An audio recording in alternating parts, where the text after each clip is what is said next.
Hello! I'm officially recording. We're starting now. Okay, so today is, I'm going to catch up on some lecture stuff I haven't given you yet. Talk about the first two assignments, talk about strings and localization and testing, and a bunch of miscellaneous concepts I'm going to throw in. So we'll see what happens. We won't be building too many apps today. It's a lot of concepts I have to give you, a lot of lecture stuff I have to give you today. Okay, so before we get started, I wanted to show you, actually, let's just start here. We'll start in with this one. This one is lecture number 3. It is a PowerPoint presentation, but I have it loaded up in a preview document, but it is PowerPoint. The beginning, I'm kind of skimming through the beginning of it. There's a little sales pitch in the beginning about Google Android. It is lecture 3, so it's getting into the technical part of it versus all the marketing stuff in the beginning. And what I wanted to kind of give you was the big picture today, as well as some stuff about the XML as well.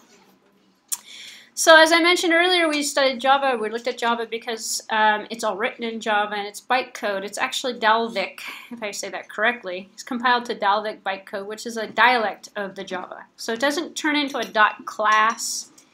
It turns into a different dot because it's on a different platform, but it's running the same way. It's still Java. It's a dialect of Java.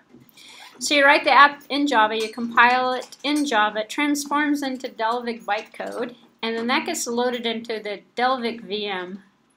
Similar to the JVM, it just has a different name. It's the DVM instead of the JVM because it's running on a Dalvik system, which is a Linux OS compatible system. We're looking at a Linux operating system is what we're looking at.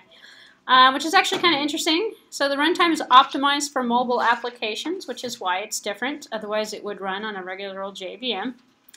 Runs multiple VMs efficiently. Each app has its own VM with minimal memory footprint, which is different than JVM. In JVM, you have multiple class files that run simultaneously in the same environment, and it's all linked together. One class calls another class calls another class. If you remember on the first project that we built in this class, we used an intent, and I talked about activities, and I said, well, one activity loads up, and we got to shut down that activity and load another activity, and we do this intent to kind of communicate back and forth between the activities. That's thread communication. It's like a pipe between two threads is what that is. And it's because only one program, one class, one object runs at one time only, which is weird. Because you'd think, you know, the big marketing and sales pitch on this says, hey, it's simultaneous. Multi-processing, everything runs together. It does, but only within one thread. So each one of the threads runs on the Dalvik system. One virtual machine runs one app. So each app has its own VM. So you have 20 different VMs loaded for each one of the apps. It's done for security reasons, actually, because your VM is an island of its own. It's its own operating system, its own thread of execution, and they're lightweight VMs. They're not heavy-duty VMs. So instead of having one JVM where all your apps are running together, you have 1, 2, 3, 4, 5 different VMs for 5 different apps that are running singly, and then it's only one thread of execution constantly. So you're constantly loading something, unloading something, loading something, unloading something, which is what the intents are doing. And then you're passing information back and forth between the intents. For security purposes, for efficiency, for minimal memory footprint, runs on very small devices with a very small memory footprint because you only have one thing loaded at a time. So Android has many different components to it. I like this slide because it gives you the big picture. So in the last slide I showed you, it looked like we had a Unix kernel. We do, if we go down to the bottom here into the Linux kernel, the red that's on the bottom of the slide here, and you'll see this slide is pretty universal for all of your Android operating systems. We have all of our drivers from a kernel perspective. You don't have to know anything about Unix to understand this. Unix usually starts out with a kernel. This kernel has everything inside of it for the build. So you're building an embedded system. One of the options you have right now is to do Android embedded. Android embedded, you're building a custom kernel you're going to load on the hardware. When the hardware loads up, the kernel takes over, you have a Linux system. It's like building a Linux box. So instead of using UC Linux or something, you use embedded Android. Tons of development work in that. Actually, it's a pretty hip operating system these days for embedded development. So embedded Android runs the same way. This is not embedded Android, this is the Android, this is the operating system you're working with. It's going to be pre-installed on your mobile devices that we're working with. That's dialects of embedded Android. So is it not technically, but it is. So it's like saying something is this, but it's not this. It's not flexible because you can't take it apart, but you can download the source code for it and rebuild your own kernels if you wanted to. So you want to manufacture another phone, happens all the time. It's open source. You download it, you recompile your kernel, it works with the hardware that you have on your phone that you created that you're going to sell on the open market. So which means down here on the bottom from a Linux kernel perspective, you have all your drivers. So you got your power management drivers, your audio drivers, your Wi-Fi drivers, everything to control the hardware of the phone. And then above it, you've got your libraries. These libraries are all the same. Where things change is down here. So your difference between your Google, your Droid, and your other ones, all these phones that are on, is this level right here. Everything else is the same. So in terms of what we're looking at, we'll look at Sqlite. There's a database actually involved with this. But the database only runs within the same thread. So if you create database applications using this in your libraries right here, your database is for the local environment that you're working with. So we have content providers and we have different ways of exchanging data back and forth between different apps. But this database isn't going to store data for multiple apps. It's only going to store for one app. And each app can have its own database. It's light. It's not as big as a huge database. So it doesn't have like Oracle installed in the sucker. But it does come in handy for storing data. And we're going to, later on in the course, we're going to build a context management system that uses an Sqlite database, which you'll find is pretty easy. WebKit, opening up web pages. I think we may have done that already. If we haven't, it's coming up soon. Ssl Opengl. These are all different frameworks and libraries that come standard. We also have the Android runtime environment that works with that. So they've got the core libraries and then the DVM, the Delvic machine that you're looking at, that runs in the library section layer. This is the layered approach is what we're looking at here. This is the layer that's running on top of the kernel. On top of the libraries, we've got the application framework. This is what people spend most of their time looking at. Today we're going to look at the view system. So we're going to look at content providers, window managers. We actually looked at the activity manager already. Didn't call it the manager, but it's the activity. So the concept of the activity and creating the multiple activities and switching, that's activity management or activity manager. Package manager, telephony manager. These are all different subsystems. It's very much out into separate components. Notification managers. We'll look at those as well. And then we have our applications that go above that.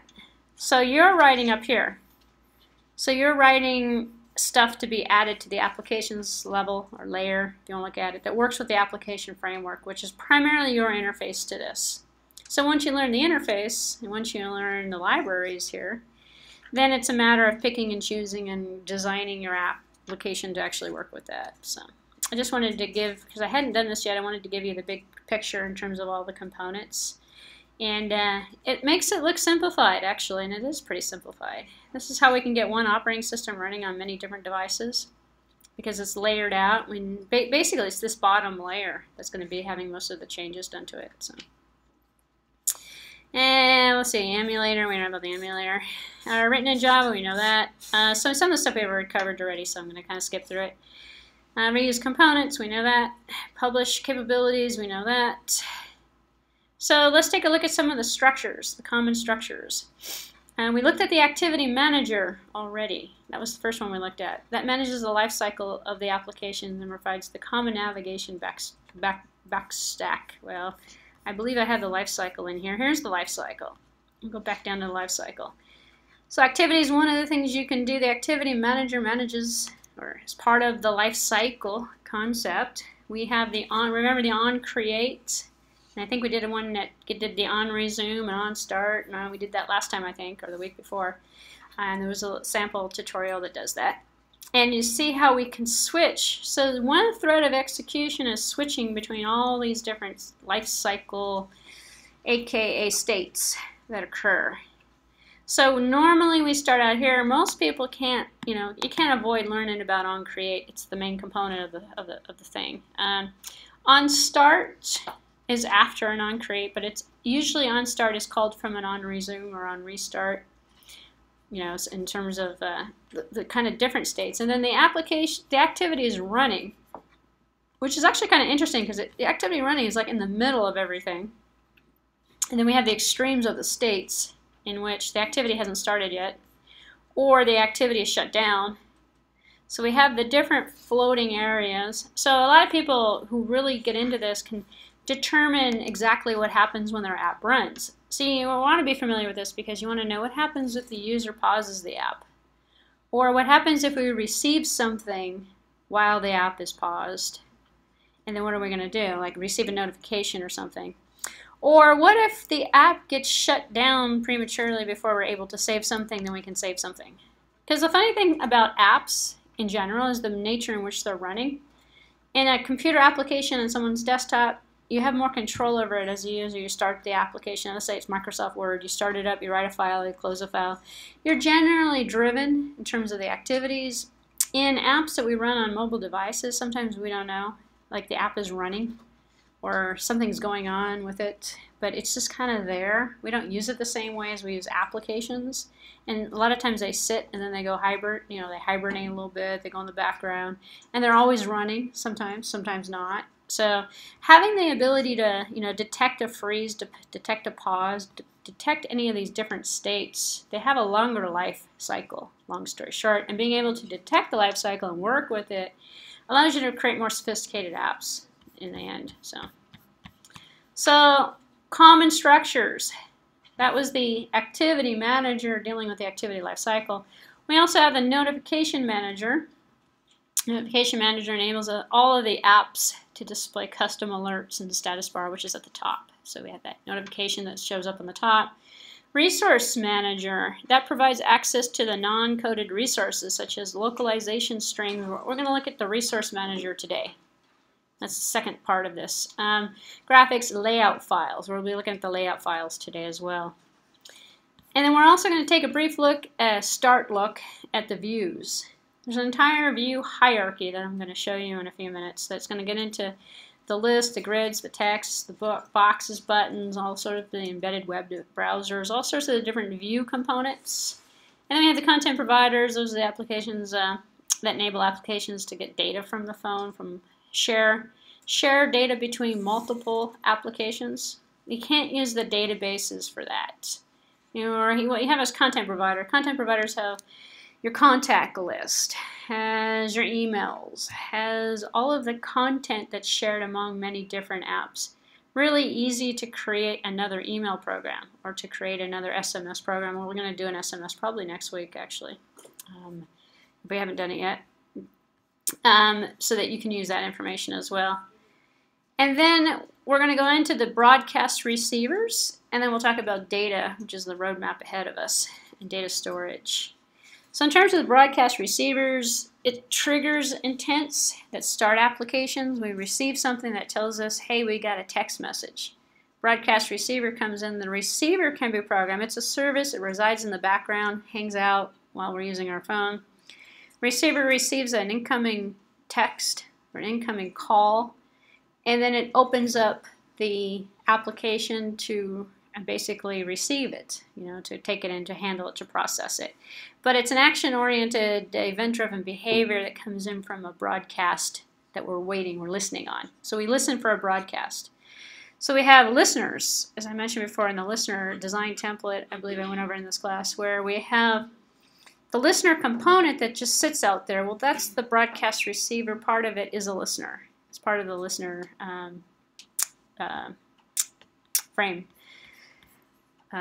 Design pattern is what the word I wanted to use was. Okay, so we have activity, we have intents, we know about intents, we looked at those services.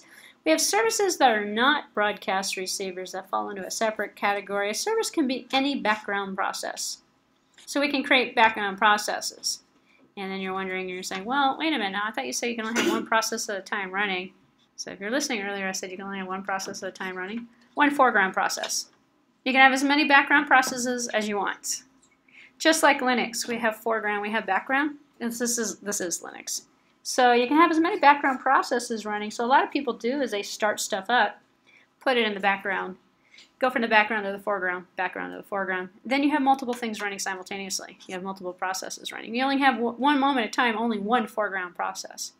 But you can have services running in the back that are maybe attached to broadcast receivers, which is a separate object in itself, who's going to pass information back and forth or something like that. So it runs in the background, and it has no UI for the user, and will update data and it's triggered by events, and it can trigger events. We also have data storage capabilities, so it's provide data for your apps and can share between apps. You can share data between apps using the data storage. So databases, files, shared preferences. Shared preferences are probably, and files are most probably the easier way of doing it. And hash maps used for groups of applications and so forth. So I know this is sort of late in the game because we've already looked at the structure, but here's the common file structure for the application. And we're looking at the resource folder today in terms of the layouts and values, actually. So we know that from previous lectures that the r.java is auto-generated. We don't touch this area here, but we do put our source code in here. We have our source code in the src directory. We have files that are in assets. Why do they call it assets? I don't know. That's where we put our files, text files, anything of that nature.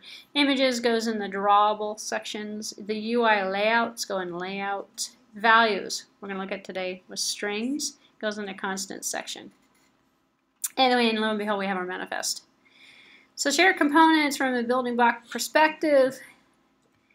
What we're looking at is taking and creating a bunch of components that all work together. So you have to think out of the mindset of like C programming or C++ programming, where you're creating everything's all in one spot. It's a program. Instead, half of this stuff, if it's not in Java, it's in XML. So we'll write some XML code today. Actually, it won't be too hard. XML is as easy as HTML as we've seen. But we know that we can have down here things like, for example, that work with activities, views, intents, and services, and then we have the manifest. The manifest, if you haven't figured it out already, controls everything. Controls our privileges, controls what we have access to, what intents we're allowed to run, what activities we're allowed to run as well. You don't register it with the manifest, you don't tell the manifest about it, it will never work. Not going to work for your app. And when we do assignment number 1, which I'm going to go over in a few minutes here, we've actually did it in class already. You'll notice if you don't put it in the manifest, it's not going to work. You don't put the extra activity in there, it's not going to work. So, alright, I just kind of wanted to tell you what was in here. We looked at the intent. Intent provides late running building to other apps. Let's see. Can be thought of as a glue. So intents are a glue. I don't really like that definition. I usually consider it more like a pipe between two running processes. But you can consider it sort of like a glue. Passive data structure holding abstract descriptions of an action to be performed. Yeah. All right. Services declared in the manifest. So we declare our intents in the manifest. We also declare our services. So the intent, if you really wanted to know what that was, it's just a registry. It's just being able to tell the manifest that we're going to run this and then we're going to run that. We may also run this one, but we're not sure yet. Yeah. These are the activities we're going to run, and these are the intents that we're going to register. So you actually put the intent in the manifest to tell the manifest that you're going to possibly use it. You don't have to use it, but you're going to possibly use it. You can also tell the manifest that you want to use the internet, and you want to read and write to files on the SD card, and that you want to open up the contact list, and you want to have access to, the address book and all this other stuff. And what ends up happening is when your user installs this app, it sees all those permission requests. The user might actually freak out if you put too many of them in there. Plus, not only that, but you're making a secure environment unsecure by the more privileges and the more things you put in the manifest. But the problem with that is that that's the security mechanism. So you tell the manifest about it, and then you fight. Okay, I don't want to use this anymore. I don't want to use that security. I don't want to use that security. Otherwise, when you open up Hello World and you look at it, it's locked down. Can't do anything with it. So that's most people's problems when they start building apps, is they discover, oh, I have to update my manifest, otherwise the thing's not going to work. or it's just not working because the manifest isn't aware of it. So services that run in the background playing music as an example, music playing audio application. Intense background apps might need to spawn their own threads so they don't block the application that's currently running in the foreground. Notifications, also another point you might need to know for background events. This way you have an SMS arrived and the phone is ringing and the MP3 player should be paused, and that's when we look at all the different states. So to say when something is paused, when the app that's playing the music is paused, on pause, it should mute the playing. So actually in about 5 years ago, 6 years ago or so, and then people first started making apps, it was kind of irritating. It's like, how do I get that thing to stop? Why is that thing still going? We still have apps today that are in the background, but they're consuming a lot of resources. They got a lot of files open. They're still doing all these checks as if they were in the foreground, but they're in the background. We're not using them. They're minimized or whatever. And then that's when you get users that complain about your app. So they say, I'm not going to use that app. That game, man, it just wears everything down. It wears my battery down. It does everything because it's still running. And that takes you back to the first week of an Android programming course when they teach you about the life cycle and say, hey, stupid, aren't you supposed to know about the life cycle? And your app is minimized. When your app is paused, just turn everything off. Why do you have all these broadcast receivers and all this other stuff going on? Your user's going to complain to you. Content providers share data. So content providers allow you to share between the multiple DVMs. Long story short, you need one in your application, shares data with other applications. Otherwise, your running processes cannot communicate with each other. There's no inter-process communication going on. You read and write to a central location, which is your content providers. And it's all organized by what their content is. And so, long story short, people came back later and went, well, what if there's no content already for what I want? Well, then they invented preferences. Okay, what about, then we have this persistent data through files. And then they say, well, okay, what about this SQL database? You don't need to store data. You can use SQLite database. But you're not going to be able to share data between apps that way. So you have to use a centralized database as part of the content provider's system. So we take all the content that we might want to share and we move it out. And we put it into a shared location. And then all the apps read and write to the shared location. And then we have better security. Layouts. So we know that it's XML. We've seen a couple primitive layouts, but we really haven't spent too much time with it. That's what today's all about. We're going to look at layouts today. I want to show you all the views and all the hierarchies before I show it to you, so then you have the big picture, hopefully. Activity titles, text views, edit views, relative layouts. We can put layouts inside of layouts, is what we're going to see. We have buttons, and buttons have properties, and we set the properties associated with it. And then we know this line. We've set this before. The set to context view. And this one here is to r.layout.helloActivity. And we know that this is an XML file by now, I hope, as well. And we know that we're loading this up, and then we're dragging and dropping, or we're programming the XML code to add the components to the layout. And then we're telling the layout to set the context view to this layout that we're using. So security in Android follows the standard Linux guidelines. Each application runs in its own process. Process permissions are enforced by the user and the group IDs associated with the processes, which is actually kind of funny because your manifest is doing that for you. Your manifest is sort of like the lookup table for your app.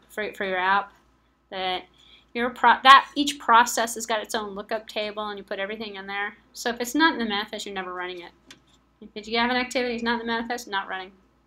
So, which is actually kind of interesting. Finer grained permissions are often granted or revoked per operations. Here's an example of a manifest entry. Here we have the we actually have to tell the app it has the permission to receive an SMS. If we don't tell it it has permission to use the internet or to use SMS to receive or to send SMS messages, it won't. If you try to do it as much as possible, it won't do it. Lots of sources of information. So most people are going to go to the developer.android.com website. Actually, it's pretty extensive with that. All right, so I'm going to skip the networking part. We don't need the networking part. what I want to look at here are the layouts and the hierarchy of the view, because that's the first thing we're going to look at. I have the project completed for us, so we don't have to go through the tedious task of actually building this one. Instead, I'm going to show you all of these different layouts that we have. So here's the hierarchy that we're looking at. Linear layout used to be, which is the funny thing, it used to be the default template type for the layout. I think it's now relative. I could be wrong. I have to go check by creating a Hello World program and taking a look at it. The layout is the largest container. We put a layout, and then we can put a layout inside of the layout. So by default, we have a linear layout in the hierarchy. This is probably not the most user-friendly. Everything shows up word-wrapped, and everything shows up linear. It's a line. Nice for simple login, name, and password kind of interface. Then we take it a step further, and the more we go down the hierarchy, the more detail we get to the components. We have view components, and then we have nested layouts. So now we have a relative layout as an example. I'm going to show you grid layout, I don't know, outline layout. There's like about a dozen of them that are going to be demonstrated for you in a few minutes. Linear layout, layout parameters, and things of sort are going to be in a relative layout. It's a special type of linear. So think of this like an object hierarchy. And then we have grid layout that might be over here, and other layouts that might be on the same level. And then we have view level. View level and linear layout are on the same level because we can put views directly inside of a linear layout.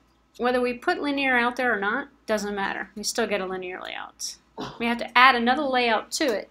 Put stuff inside of that layout in order to change the layout, in order to modify the components inside of it. So think of it like a hierarchy of nested components. That's the only way I can describe this. It's kind of, that's a loose way of describing it. Then we have a view. We stick a view inside of a layout. And inside the view, we have different types of component views. So here's our view. Down here, we have view, view, view. A relative that's inside of a layout. That's inside of a layout.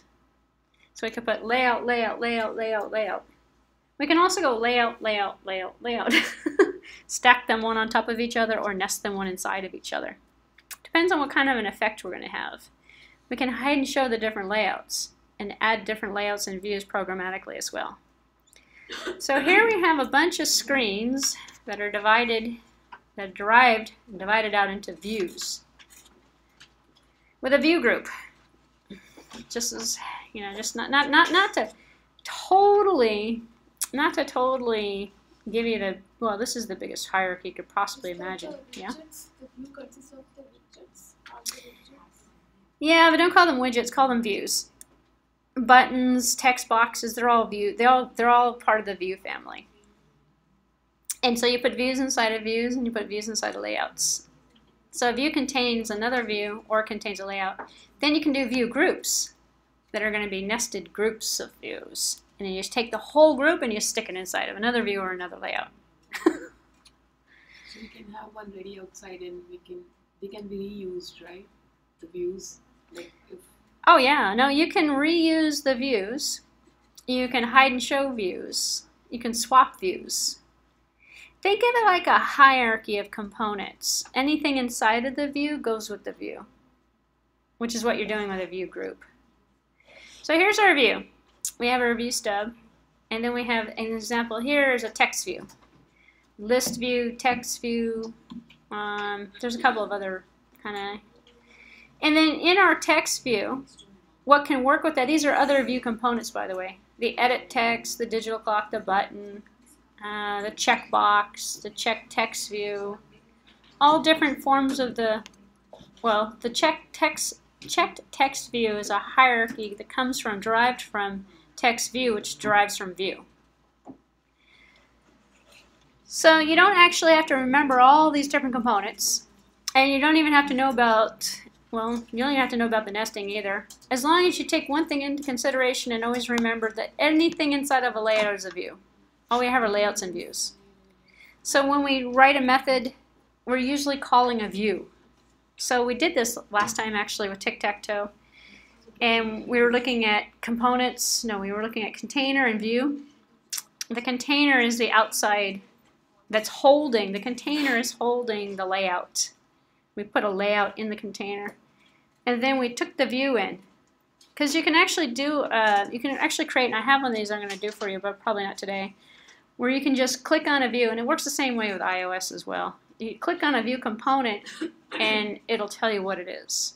It's a simple little app that says, I'm a button, I'm a text box, I'm a list box, and they're all view components, they're all hierarchies. So if you remember what I said about object orientation in the beginning, I said you can reduce all of these objects down to object.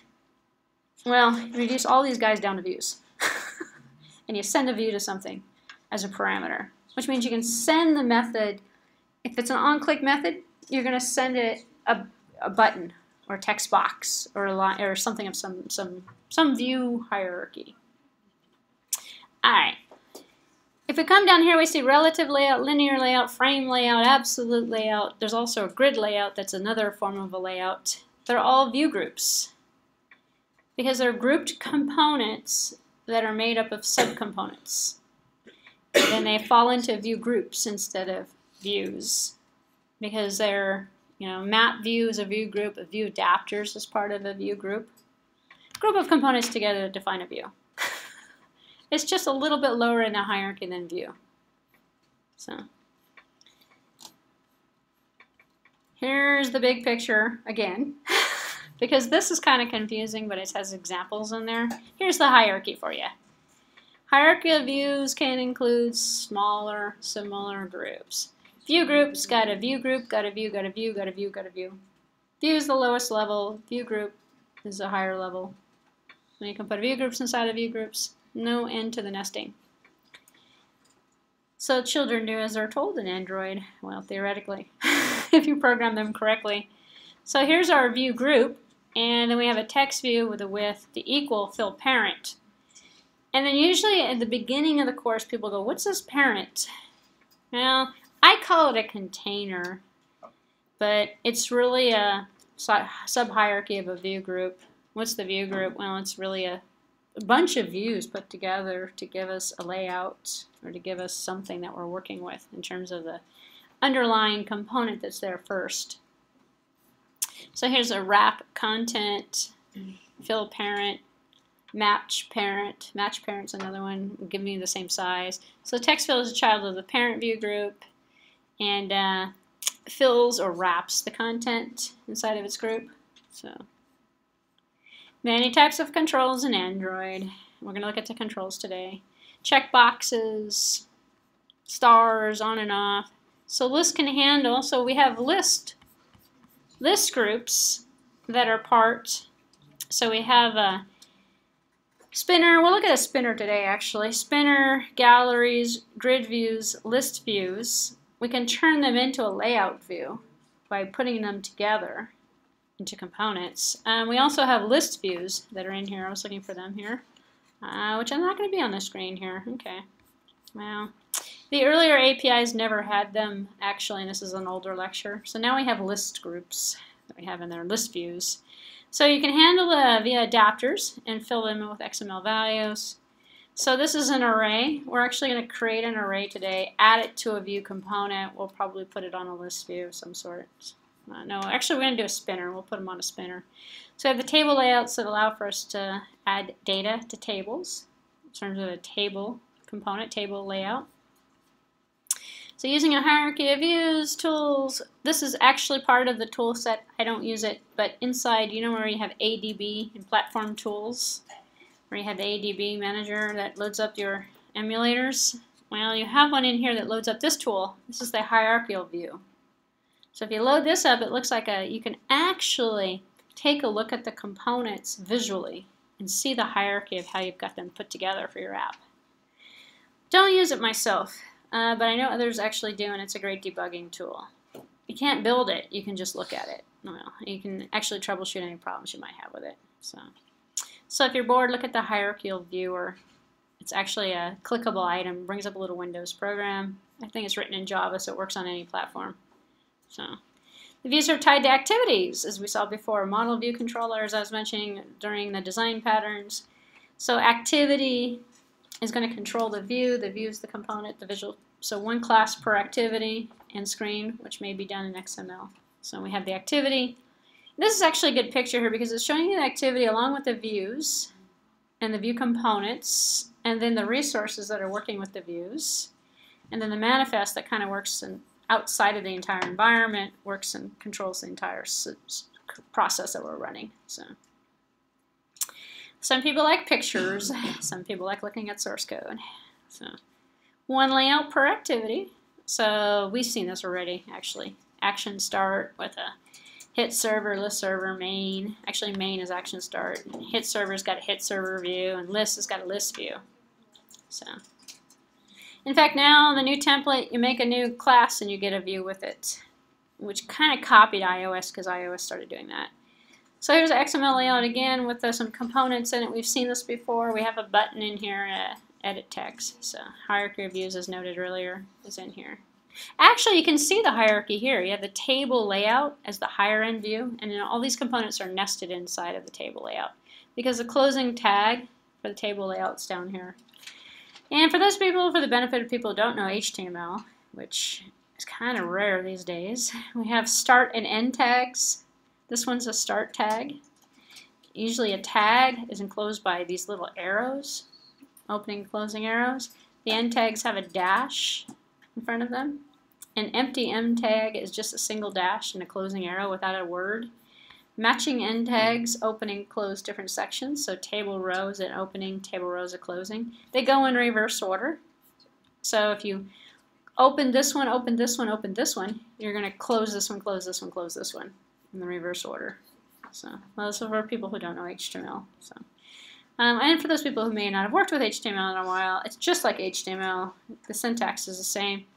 Only thing different is you're defining data instead of text. You're not defining text attributes, you're defining data. So here's a layout that's inflated in an onCreate. So the lecture that went along with what we've seen already is this lecture here, which is going to be associated with the button component, the edit text here, our log. We actually looked at logs already as well. And then down here we have our find view by ID, which is actually going out and looking for the XML view that's attached. Because we said to set the context view to this XML view. So we're going to get the resource by the ID from the XML view that we set the context to, and we're going to assign values to local variables. We use the local variables inside of the source code, then we put it back.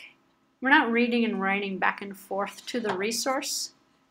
And the resource, by the way, this resource here is r.java, resources. So that's why you don't, this comes from our XML automatically generated resources. So resources is referring to r.java. But let's see. So then we have the, set text, get text, so we do all this other stuff, but we're doing it to the local variable, which is actually kind of interesting. So sometimes it takes people a little bit of time to get used to that concept. But we're taking it from the external resource, we're bringing it in, and then eventually we're going to write it back out to the resource. Well, we're going to do that with a set text or something. If we manipulate the item, we're going to set it to what we had on the inside.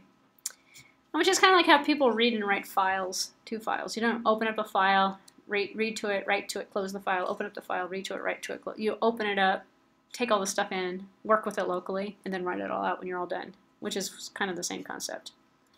Don't have to show you old emulators. You got your own emulators. And we do have the visual to this complicated life cycle. It's not really that complicated, but most people don't like this picture. But this picture here, if you don't like that picture, maybe you like this one. This is showing you the states through the life cycle. So here's the entire life cycle. We have the visible phase, and we have the foreground, foreground kind of phase to it. So the on pause is the last state to preserve the state and clean up before the app possibly gets destroyed. So we have on resume, on pause on the foreground. On stop, on destroy, on create is kind of the background. Well, it's kind of the big picture. Because you can't resume it until it's been created. You can't start it until it's been created.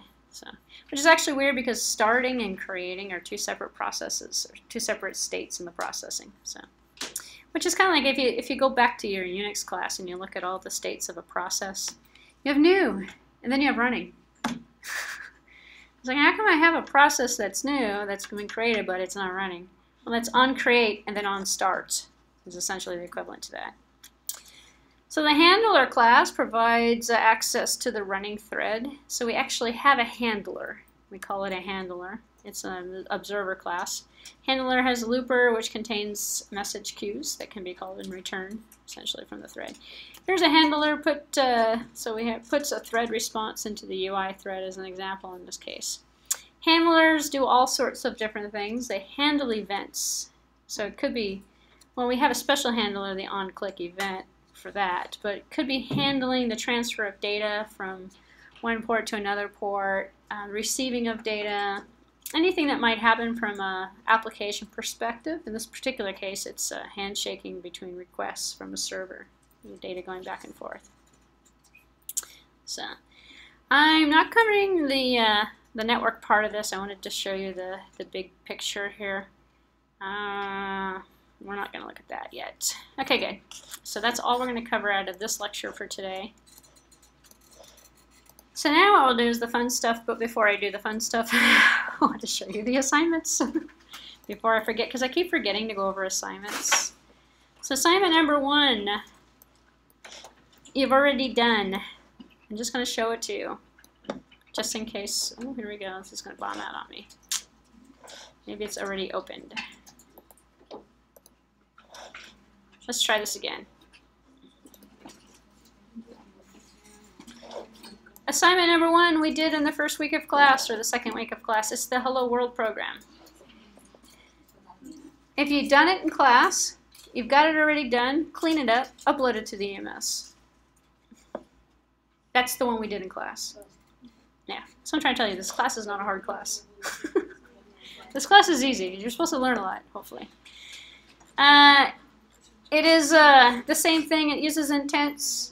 We have an edit tense, a name getter. The instructions in here actually are the same. Get name, return name. The instructions in the beginning of this particular are for an older API version. So your project settings might be different, which is why we did it in class. Follow what we did in class. If you missed the beginning of the course, take this one and do it. So that if you missed the beginning of the course and you haven't created the name getter or the Hello World activity, get it to work. Of all of the apps that you're going to submit, this is the one I'm probably going to run the most to see if it actually works. Because it'll be tricky. Some people won't get the manifest to work.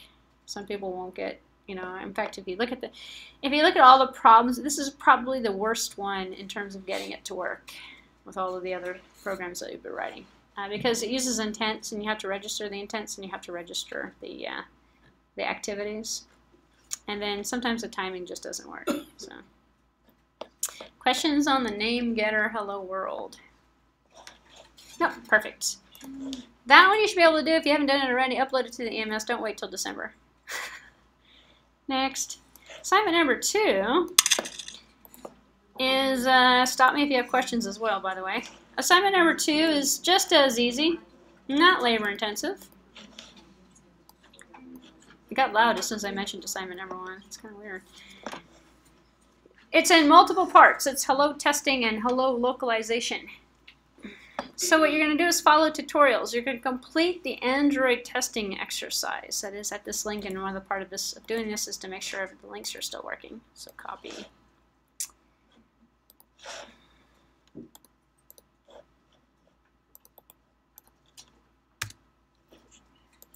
Here it is. It's called Hello Unit Testing. So if you haven't noticed it, we have, well, it's a JUnit, but it's unit testing for Android applications. It's a very simple exercise here. It doesn't take too long, actually. Follow through the steps. The screenshots might look different depending upon the current version, because I know we have a new API version out that may not match it. But the tutorial should still work. So it's a simple, good orientation to JUnit just to get you to explore. So you save that, and then you open up another project, or you use the same project if you want. You can do this both, all of the activities in one project, or you can break it out into multiple projects. And you're going to look at localization. So you're going to read about localization. And if you go to this link here, it's on the developer.android. Hold on a second. That's something or other site.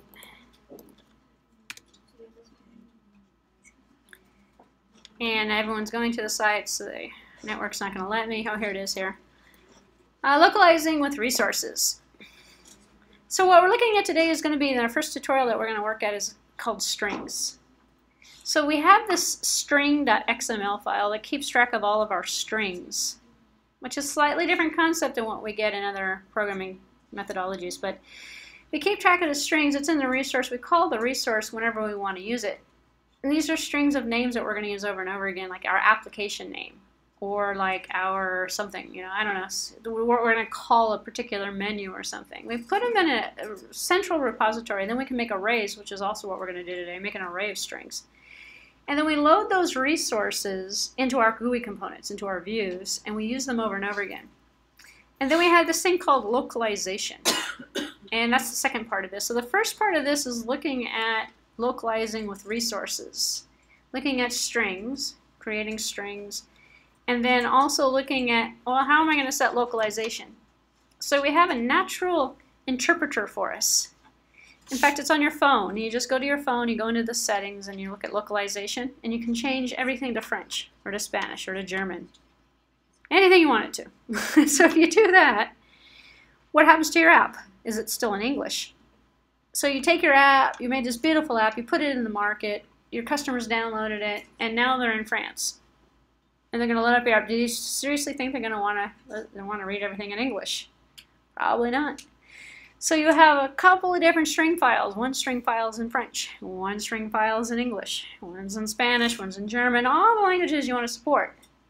The app checks the localization setting of the device it's running on and says, oh, we're in France, or we're in Spain, and this is our local language, so use this string file. And then we're back to the US, use this string file. That's twofold. The use of the string file is twofold. One, it helps support localization through the resources. And this is what this tutorial is about. So you're going to read through this and you're going to create an app that has a localized settings on it. So we can change the language. The second thing, how many times have you done web development or something and you got a typo in there? You forgot, or you put an extra space in the name of something. And then you go back and you go, well, wait a minute now, I got to change it everywhere? Or, the boss says, hey, you know what, we're not going to call this my app anymore, now it's your app. Oh, all right. So you got to go through, you got to change it in 500,000 different places. If it's all in one resource, and it's only one time you got my app, you just change my app to your app, every time the string is being used throughout the entire app, the name changes. So it gives you better control over your strings, over your punctuation. It's very similar to CSS, where instead of applying the same, actually it's the same thing as CSS. You're applying, instead of the same style, it's a string. You're storing a set of strings, you're going to use the strings over and over again. So in here, this is assignment number 2. After you get done playing around with the testing features, you're going to read about localizing with resources, and then you're going to complete the Hello Localization tutorial. Let me just make sure that this is still here. I'm pretty sure it is. And the Hello Localization tutorial is going to have you create a project. Here it is, Hello Localization 10.10n. You're going to create a string file and you're going to test it out, switch it. I believe this one was going to work with flags. So you're going to download flags. It's a complete project, actually. And there's extra parts to it you make complete as well. You run the unlocalized application, you set the localization, you run the localized application, run through the tutorial to see what's going on. You set the different languages, and then all of a sudden you have a language, you have an app that you can basically send in different languages. The emulator supports localization, so you'll be able to use because most people go, what? The x86 emulators I gave you support it. The built-in emulators support localization. They're mimicking the real phones, actually. So you don't need a real phone to install this on, but it might be fun to actually do that. Unfortunately, my problem is I can't read other languages. So I switch the localization, and then I go back to put it into English, and I can't find settings. Or I can't find where it was. because I can't read the labels. So pick a language you know, maybe, or I don't know. Write down the word translations so you know how to get back into settings to switch it back to English. So, I know, I kid you not, that, you know, it took me like an hour one time to figure that out. I'm like, where did it go? Because it was somebody else's emulator, and it was like totally, the settings were in a totally different location I would not normally see it at. Anyway, it might not be in settings anymore either. They keep switching around where localization is on the phone. So first you want to do is find it on the emulator so you can figure out where it's at, so you can find it again if you have to. Know where it's at, long story short. Anyway, so that's the second assignment. Those are the ones you should be working on right now. That'll take us through today, because today we're looking at strings and those concepts today. With that, let's go forward to strings. So in the, you want to download 2 tutorials that we're going to work through. If you go into Android Phone Application Development, into the tutorials link, this one's under tutorials, not supplemental. We want strings tutorial and string solution. We want button tutorial and button solution. And actually, let me give you number 3 here. Let me take, I don't want to take a quick look at an assignment number 3 here, actually.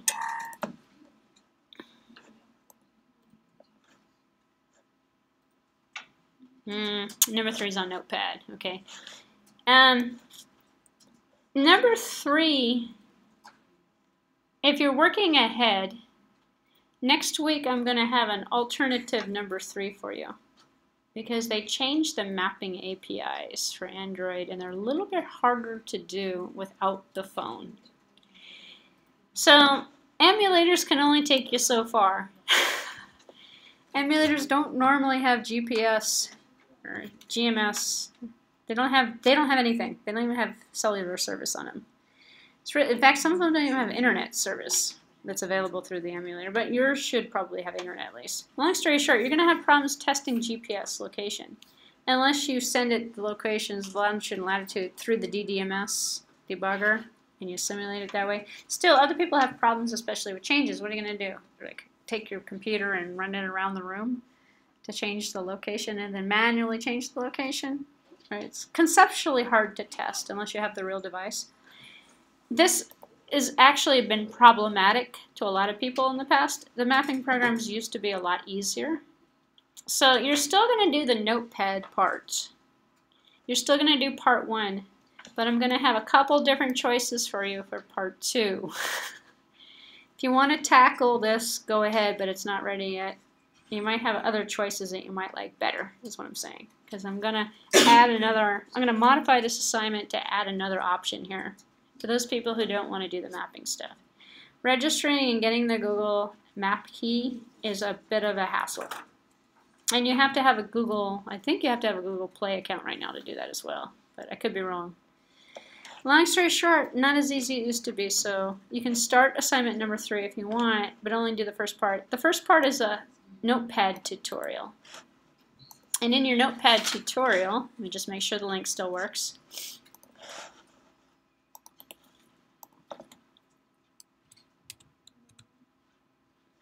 Notepad tutorial. You'll be building Notepad. This one is, so jumps, the first one's super easy, the second one's a bunch of features. The third one you're jumping to building a real app, but you're not building it on your own yet. You're still building it with a tutorial. You're doing all parts of it. So in the instructions it says do all 4 parts of the tutorial, including the extra credit option. Note that the extra credit option does not actually count for extra credit. It's part of the assignment. That's what I'm talking about down here. So it says exercise 1, 2, 3, 4 with the extra credit. Then you're going to take this completed project and you're going to add something of your own to it. If it's not the GPS, it'll be something else that you'll be adding to it. The next one you're going to do totally on your own. Let me just make sure I remember this one correctly. So that one was number 3. And somebody already asked me earlier, so I'll answer another question here. Oops, I don't think I have internet access. There's no midterm for the course. There's just 6 assignments and a final exam. Well, it doesn't appear to be taking me where I want to go right now, so I'll leave that alone. But I can't go back to where I was before. All right. Welcome to the internet at ITU. We're not working. All right. So hopefully you got the string that I do have downloaded. Hopefully you have a string and the final project if you're going to do the final project, and we'll just start with that, and then I'll go back for the other tutorials in a few minutes. We're going to do the one underneath it. I believe it's called buttons. So you want to do buttons because buttons is going to do the on-click events as well. Alright, strings and string array tutorial. So this one we're going to build because every week I need to have you build something to keep up your skills, or to develop your skills. So it's not a good practice to include raw strings, although you can. We've been doing that so far. So you can put a raw string as a button label, or raw strings for everything. There's a lot of people that take this to the extreme and use strings for everything, even the IDs. You know, they just do it for everything. Or there's people like me that just kind of like, oh, okay, if it's a simple hello world, I'll just hard set it. That's called a raw string. Otherwise, you know, if I'm gonna go, you'll see going through the process of creating the strings a little time consuming, but it's worth it in the end if you're building a commercial product. So this is strings.pdf, so you can read through. I'm not going to read this to you, but you can read through basically a longer version of what I've already told you about the importance of keeping a centralized string instead of putting it everywhere in the code. So what we'll do is just start in with the project. So we're going to define a string resource for individual strings. So we're going to start a new Android project. So go ahead and bring up your Eclipse.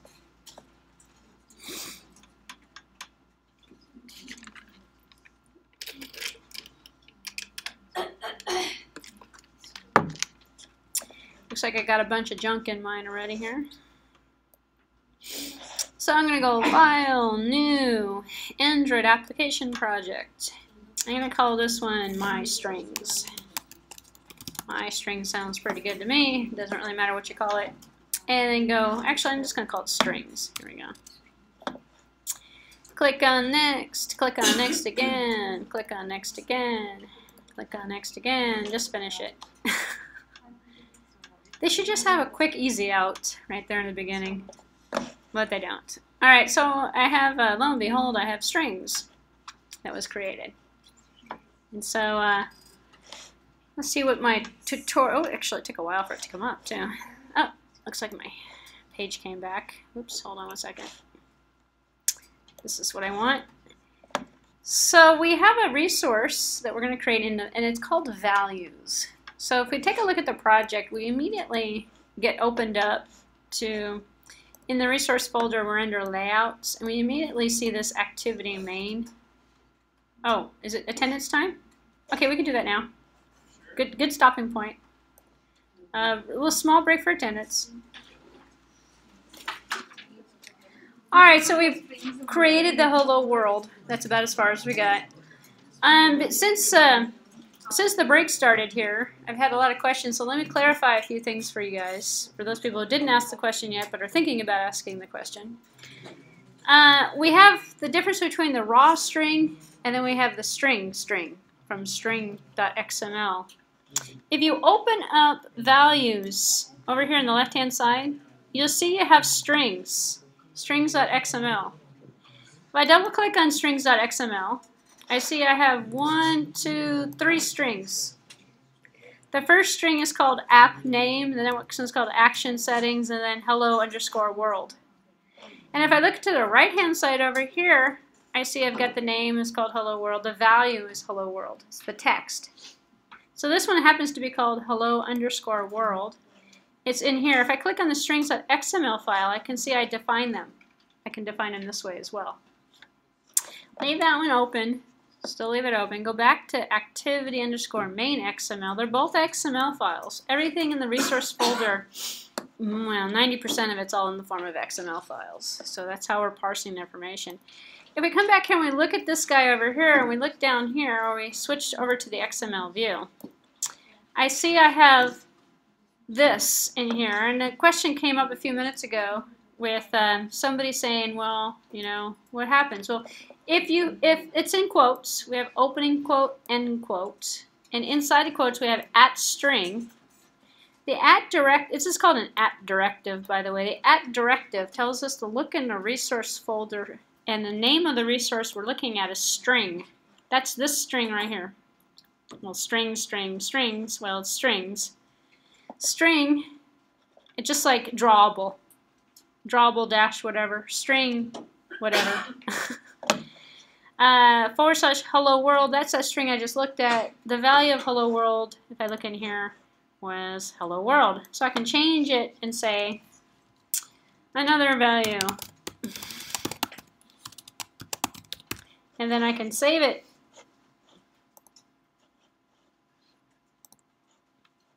And then go back over into my activity here. And, ooh, it didn't change. Clean. Well, let's save this one here too. Oh, let's close it. Or clean it, you say? Yeah, let's see. Well, actually, clean might work, actually. Or the build might work. There we go. Now, clean is a good solution. Yeah. It didn't well, the problem is it didn't update the r.java file. The clean updates the r.java file automatically for us. And plus, if I had closed it, opened it back up again, probably would have worked. But I like your clean method. Actually, that's a good solution. See, now it says another value. That's what I put in the string file. That's what it says here. So if I go in here, or actually I like the XML view, if I take this out completely, I can actually, and this is what's called a raw string, I can actually write in here a raw string. Now I have a raw string. If I save it, or here we'll just, I'm going to get a warning message. Well, where's my save? Here to save. My little warning message comes up and it says hard-coded string, raw string should be @string resource. So it's trying to tell me that that's a bad idea. Because now, well, it's not really that big of a deal. I'm not using it from strings anymore, but if I come up here, oh, now see, now it says raw string. But then I still have this little message here, you know, telling me that, hey, it's not a good idea, it's a bad idea. Because it's hard set. So I'm going to see it over here too. Alright, so let's go back to the tutorial and see what the tutorial wants us to do. We can add a resource here, and the resource that we can add, we don't actually have to do this part, but we can add strings to this, because we're not really going to use it this way. But if we wanted to, then we can say, you know, string orange, string name color blue. We can change the colors. So what we do is we just open up the values string.xml. We define string resources. We can do them using the GUI, or we can cut and paste and put them in. And then, for example, you can alter the code strings to include this. If I included this, I'm in between the resources, so actually I'll just do it. Copy it. I can do it this way. Whoops, not this one. I want this one. First, see where I have resources opening and closing bracket. I don't want to put another resource in there. But if I wanted to, I could do this and just paste in. Oops, what's that command? Alternate Shift F or something. Oh, there it is. Command Shift F. Now I have all these colors in here. And if I switch the view back to the resource view, now you see I have all these colors in here. So if I use the GUI to add them in, I'm doing the same thing as cutting and pasting and putting them in, which is what I wanted to show you, actually.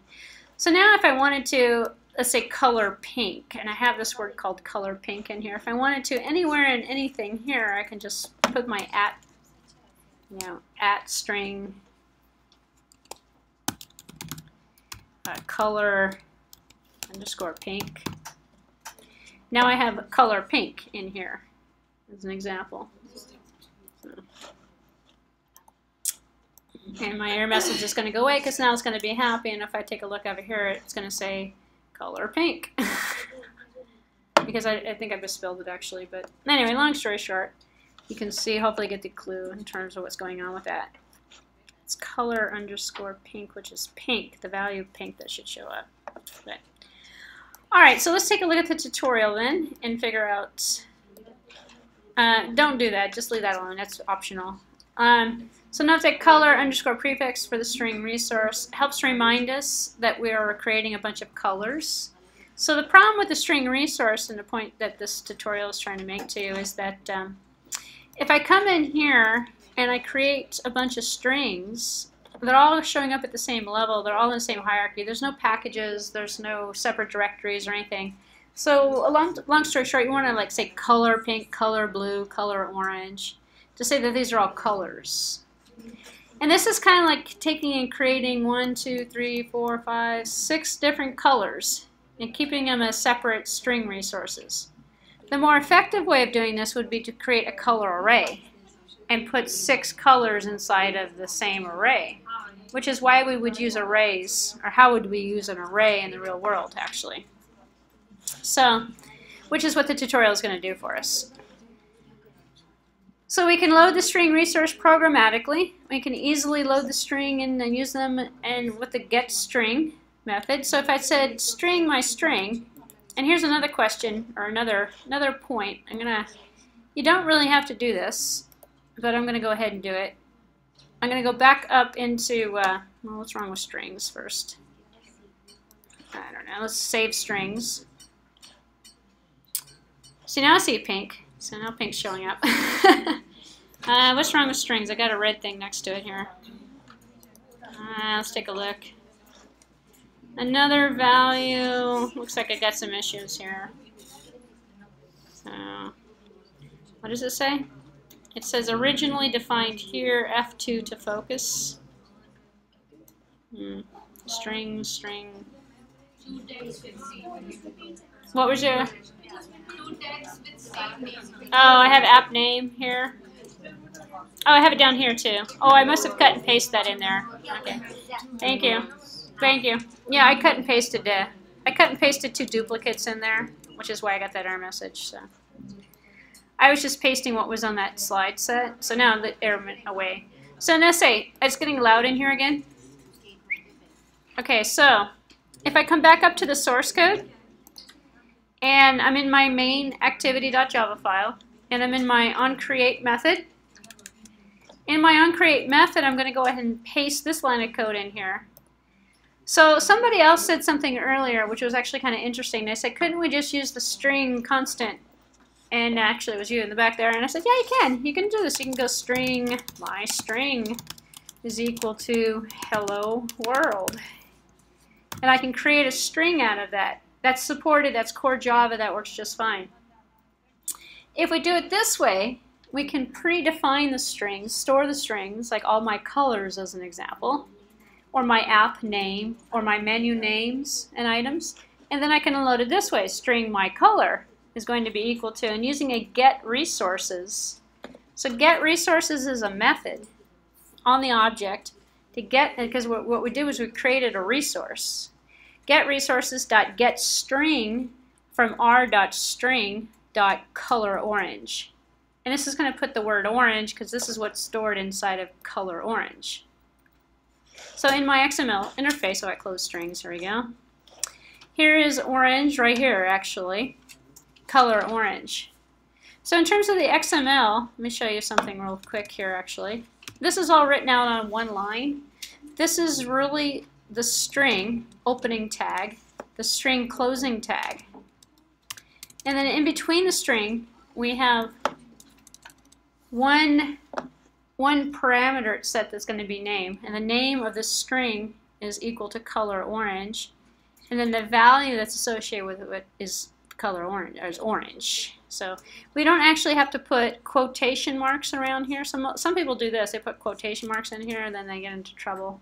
So it's kind of like HTML, but we're defining this piece of data, not text that's going to show up on the screen. But you'll commonly see these tags written this way all in one line because it's easier to kind of comprehend what it is. So, and you'll get the same thing whether or not you use the GUI or not. So back in our main activity, we're going to get the resource. Do we have to, this is actually not connected to any GUI right now. Has nothing to do with any of the GUIs. Well, it does because we added one of the colors, but it doesn't have to be. This could just be values that you're storing, like social security number, first name, last name, or something. So you could ask the user for a bunch of properties. You know, like, what's your first name? What's your last name? What's your telephone number? You could store them in strings, and then every time you needed the customer's number, you'd go to the string file. So you can write to the strings, read from the strings, modify strings, or keep constant string values. Used for a lot more than just a GUI, but most commonly used for the GUI because that's where we're going to populate the strings for the most part. So those are single strings. We also have the ability to create array resources. So the strings come in handy for a bunch of stuff. You could read through it. Now we're going to define an array. So an array is a multiple held together. Take a look at the Java programming arrays. It's the same concept. So we're going to create a resource. This one's going to be called arrays.xml. So string array resources are best stored in arrays because they're not singles or multiples. So we're going to define a string array with an item for strings used by the application. We're going to name the string arrays and the resource appropriately, and it's going to have an XML extension on it. So we're going to go into Android values files. So we're going to click on Android. We're going to add an Android XML values file. The values files show up in the values directory, which is actually kind of interesting because we have styles in here too. Styles gives us our base themes for the Android app that we're looking at. We also have dimensions in here, the size of the phone, 16 dp by 16 dp. These are all settings that you can change actually. I would leave them right now on the defaults unless you know what you're looking at. But I'm going to close these so we don't confuse them. And I'm going to come all the way up to here. Click on values. I don't know how to click on values. Just click on File, New. And then what we're going to add is a XML file, Android XML file, which is this option down here. And project is going to be strings and the resource type. So this is a little bit different than the screenshot you just looked at. The screenshot's from an older version. I believe you can probably get into that screen. I didn't get into it that way because I selected a different option. I believe, let's take a look here. I think it's probably in the others directory. So if I come down here to other, yeah, here we go. We're in others. So if I'm in others, I can go click on XML value files, or I can also get to it the way that I just did a few minutes ago. Click on next. We're going to call this one arrays. So let's take a look here. My screenshots. Just put the word arrays in there. And make sure it's a root element is resources. So I'm going to put here array, arrays. Is it array or arrays? Let's take a look. Arrays. Probably should have just been an array, but it doesn't really matter. Strings. Just has to start out with the words. Arrays. Alright, arrays. And it's a resource. So the root element is resources. Remember the other one said resource in it? Opening resource tag, closing resource tag. That's what this is talking about. We're creating a resource is what we're doing. Click on finish. Now I have one that says arrays, and it opened it up for me automatically. So I have an opening and closing resource tag. You can make anything a resource, by the way. There's so many different things you could do as a resource. Why do you want to do that? Well, for the same reason why we're using this. Alright, so now we're going to paste the following code in here. I'm actually going to just do this because it's easier. I'm just going to paste this code in here. And I'm just going to take the string dash array. I'm defining a resource inside of the opening and closing resource tag called string array. So I'm going to copy it and go back into here and paste it in between the opening and closing resource tag. I didn't paste the resource. I fixed it with my Control-Shift-F. Now I have an opening tag that says string array, and the name's going to be colors array.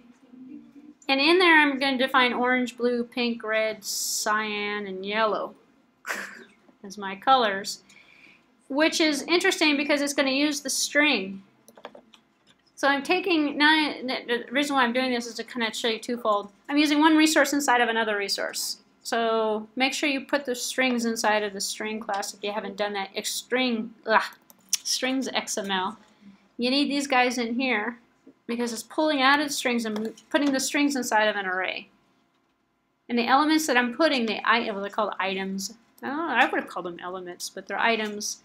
item with an opening and closing tag, and the item is going to be the string. You can put anything you want in an array. Yeah. So here it says @string, but we have the resource file name as string, so we need to change all of those to strings. No.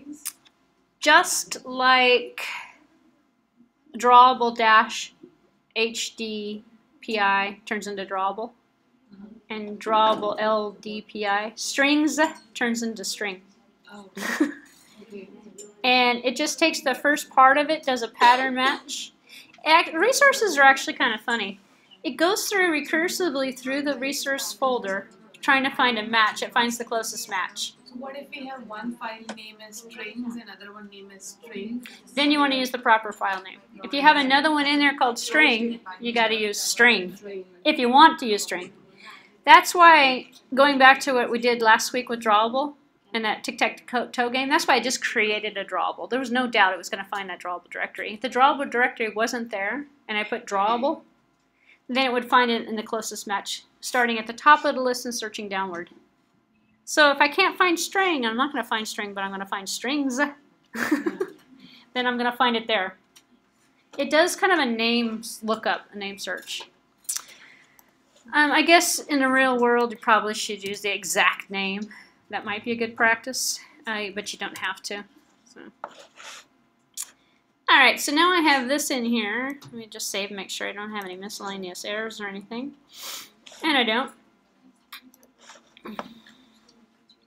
So hopefully you guys understand what I just did. Created an array element as a resource, put it in a file called arrays.xml, and it's using a string element. Now it says don't add this one to your code, but I'm going to put it in there anyway because it doesn't really matter. You don't have to for the project that we're building, but if I go back into main activity, I can see how to use this array for those people who don't have a background in programming and are interested in figuring out, well, how in the world do I use this array? Here's an example here. I already have my colors defined, so I'm going to comment out this guy here because I already have it. Oh, this is colors, plural, so I can leave them both actually. So the new line of code that I put in here is using the array elements. So for those people, this is a review of arrays, by the way. This is an opening and a closing bracket that has nothing inside of it. It's empty. So an array of strings is more than one. A string is just one. So we create arrays because we want to put multiples of the same data type all together in one and use it by the same name.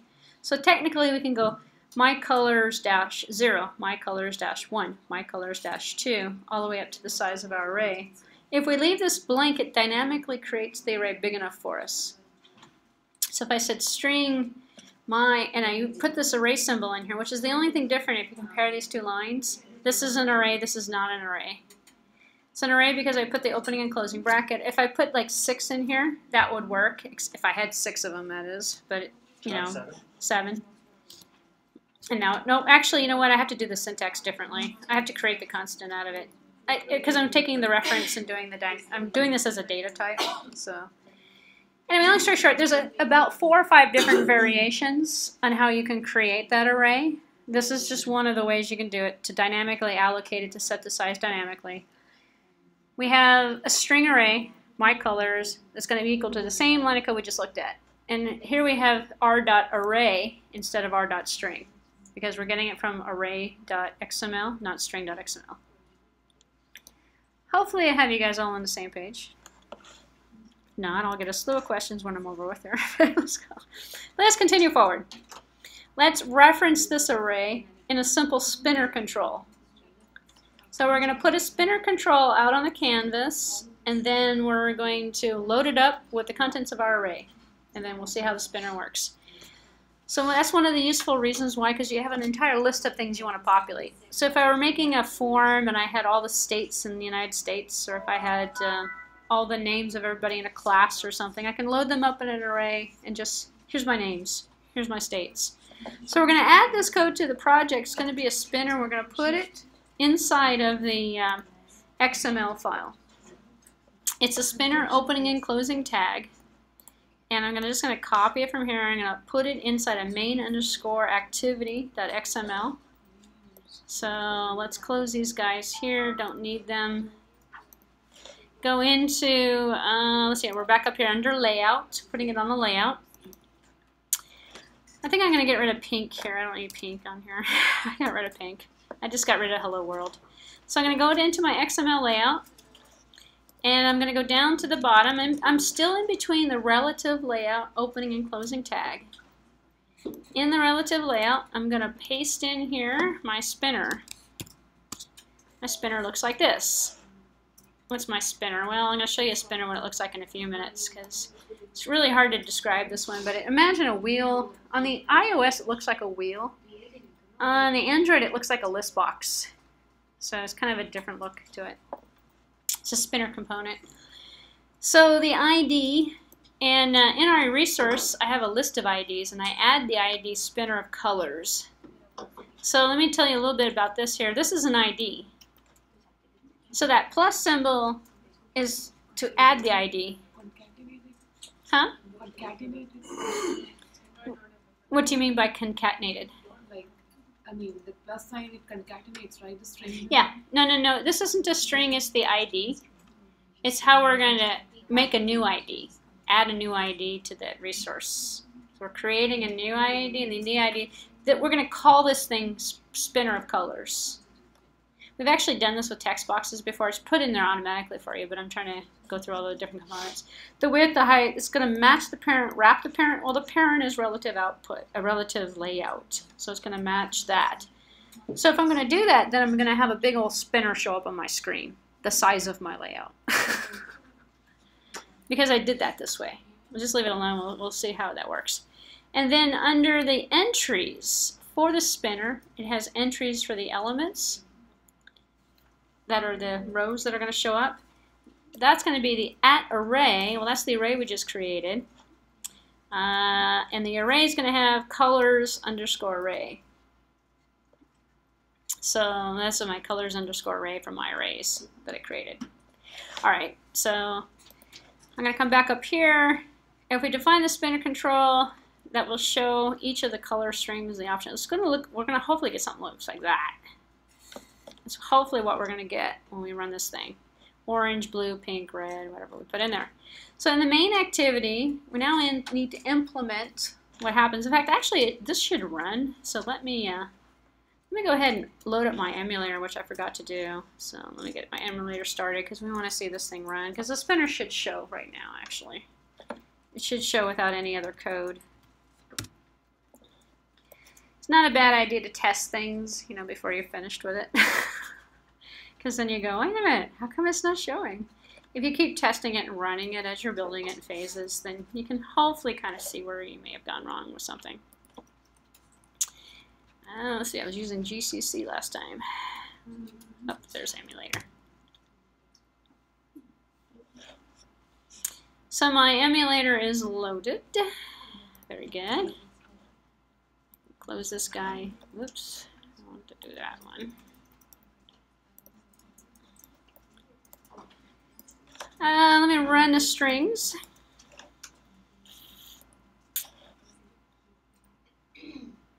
Broken pipes.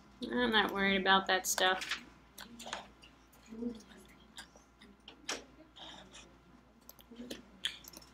Another thing you might want to just note in the back of your mind, when you get this broken pipe stuff, it's because of this stuff up here. It caches the Android. The environment likes to cache information, and because I had this emulator loaded up probably last week when I was doing this, last time I loaded it, it cached everything. Now it's all broken because it was up, it was in memory, it was there, and then it went away. So ignore all the red stuff that you see. It looks like error messages. When you see the red stuff, lo and behold, you're going to see something up here that says, wait a minute, what happened to that emulator you had up there? You're looking for the one with the green check mark that says, hey, this one's running. You can probably clean the project out and get rid of it, but who knows. So now if I look at the emulator, I see orange that shows up. If I click on the little arrow to the right, which means I got to put my mouse in here, now I see orange, blue, pink, red, cyan, and yellow, which is my spinner, which matches my screenshot, actually. You should have that right now. If you don't have that right now, there's something wrong with your arrays, because all we're doing right now is pulling from the arrays. And just to answer a couple questions before the questions start, I'm so optimistic. Notice this arrays is actually capital A. Doesn't matter. It matched. It found it. Oh wow, it's not capital, but it found it. So that's not the problem. If you don't get the output you're getting, it's not because of your file name. So check inside of your file and see if you have something called colors array. Because colors array is what's showing up here in the window, colors array. If I took colors array out and I put a list, I can put a list in here, raw data of 1, 2, 3, 4, 5, and that would show up in the element as well. Or I can change this one to string and just put one string in there, then I have one item. Because the entry, this is a list of entries it's looking for. So, yes? Oh, okay, I thought you were. So hopefully you all have a little spinner box that shows up. The second part of this tutorial is going to go back here, and we're gonna have a little toast message come up, I think, when we click on the little items. So I'm going to show you the listener at the same time, and how you are going to attach the listener to the array control. So in main.java, or main activity.java, we can now implement the onItemSelected listener to capture when the user selects a specific color. So we're going to put this at the end of the onCreate method, and here I'm actually just going to cut and paste again, because, or copy and paste, because I'm sloppy. So I'm going to go back up here inside of main. I can just leave these strings. It doesn't really matter what I'm doing with these strings. So I'll leave the strings in there. But below it, I'm going to paste in the code. Oh, look at that. It actually pasted. So, and then I'm going to have a bunch of red stuff because it doesn't know about the spinner. So I'm going to highlight my mouse over the red spinner here and say import spinner. So I got my spinner in here now.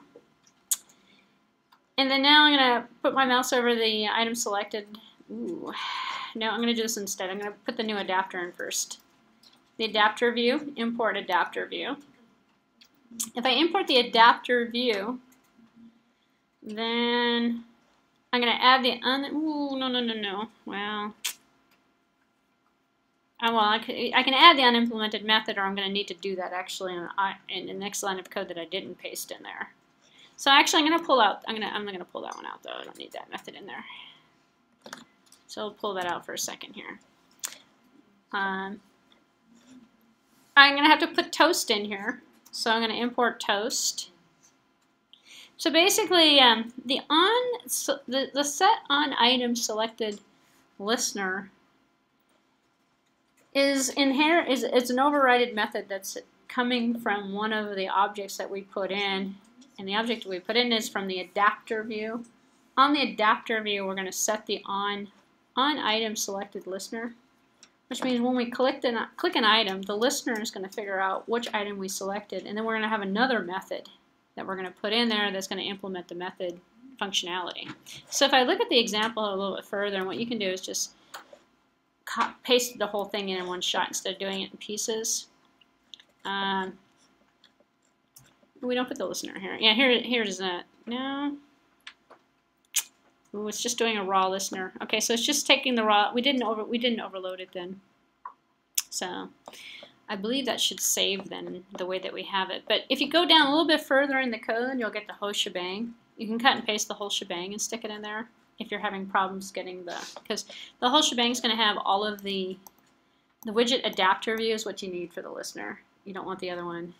So if you're unable to remove all of the red, then, except for the package, unless you called your package that, take the other parts of the code, which is the entire the entire activity main file, and paste that in as all in one shot. That should work for you. We don't have to do the onCreate options menu. I don't believe I even have that in here, but let's just take a look here.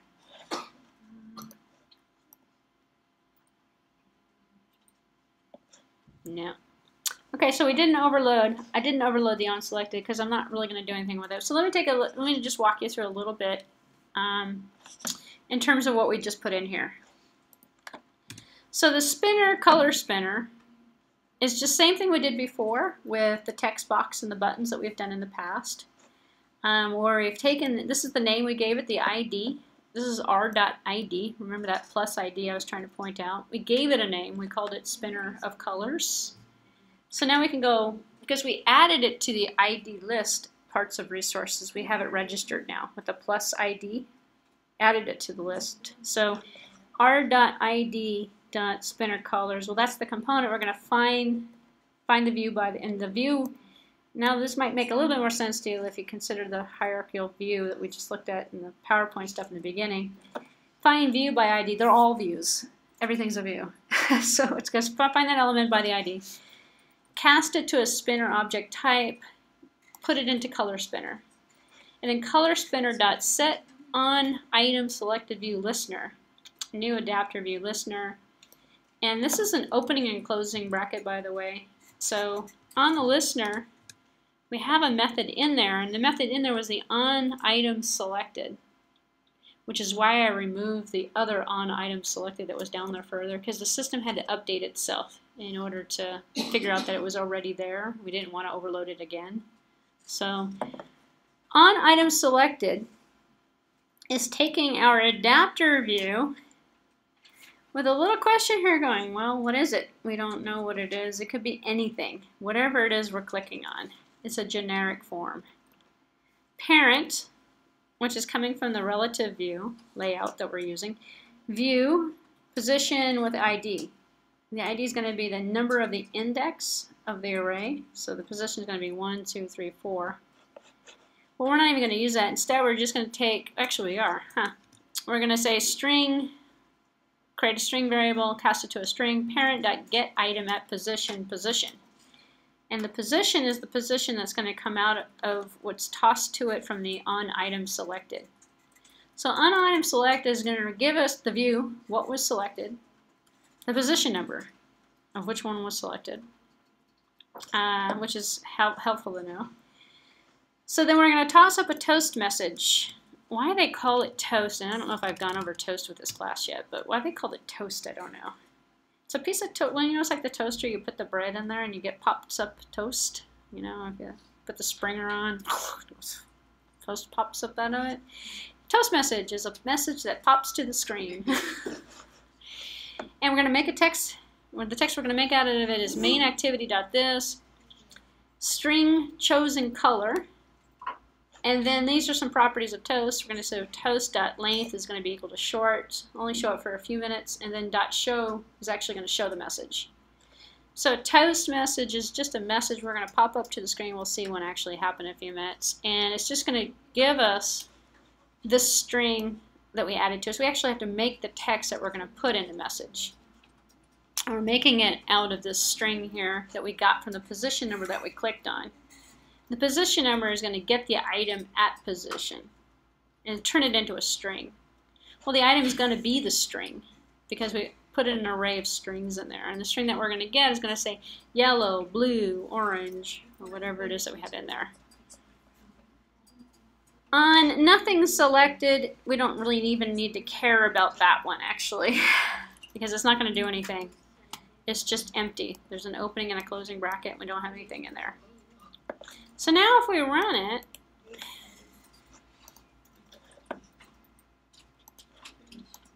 we added the functionality of the listener.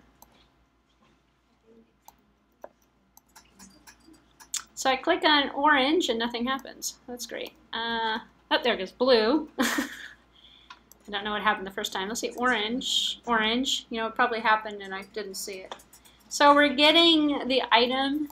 So cyan, here we go, cyan, red, oh, see, cyan didn't come up, red, red, there's red. That's the behavior you should be getting.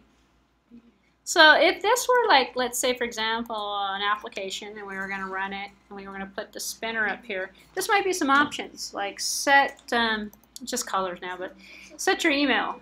And then this would run an intent. Instead of just putting a toast message up, it would run an intent to open up the set email activity. And the set email activity would be attached to another view that would show up to have you set your email. And then you could switch back to the play song activity. Actually, you can make a really easy player this way just by putting a list of songs and you click on the song and it starts playing a song.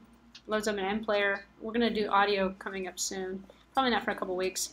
You know, play a song, which is actually pretty easy using MPlayer. Or play video. Or, you know, basically it's a menu item where you're selecting something. On the select, it's getting the index of what you selected, and it's going to do something. So, kind of a primitive way of creating some navigation. You can also, this is just a plain spinner. You can also, and this is just, you know, just using primitive activity. You can also put images on here, graphics, links, hyperlinks. You can add a lot of stuff to this to extend out the functionality. So that's when your creative app development skills come into place. So hopefully you have a working spinner of resources. The purpose of that tutorial was to show you strings and show you arrays, which we've accomplished. So I'm going to go ahead and close this one because I believe I'm done. If you want to read more about it, there's a little conclusion in here. I also failed to introduce to you and read to you all the background and text that's associated with this. So you can go and download the apstrings.pdf and read in all the details of what I didn't give you. But I pretty much paraphrased everything for you. Okay, so I want to show you layouts. So let's see, let me show you layouts and we'll do buttons next time. So what we saw was one way of putting an on-click listener on. We can actually attach the on-click event to the button and not use a listener. And there's other things we can do with the buttons. I'm going to show that to you next time because that's a longer tutorial. So instead what I'm going to do now is go into the layouts. So in the, don't everybody do this at one time, but in the bhacker.com website, let's see, let me show you where it's at. Uh-oh.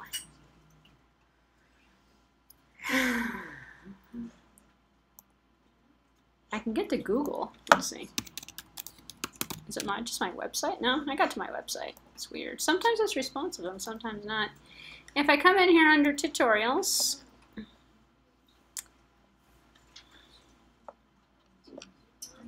well, it's not a tutorial, but here's this layouts example.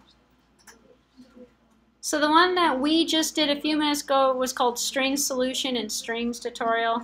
Further down you see layout examples.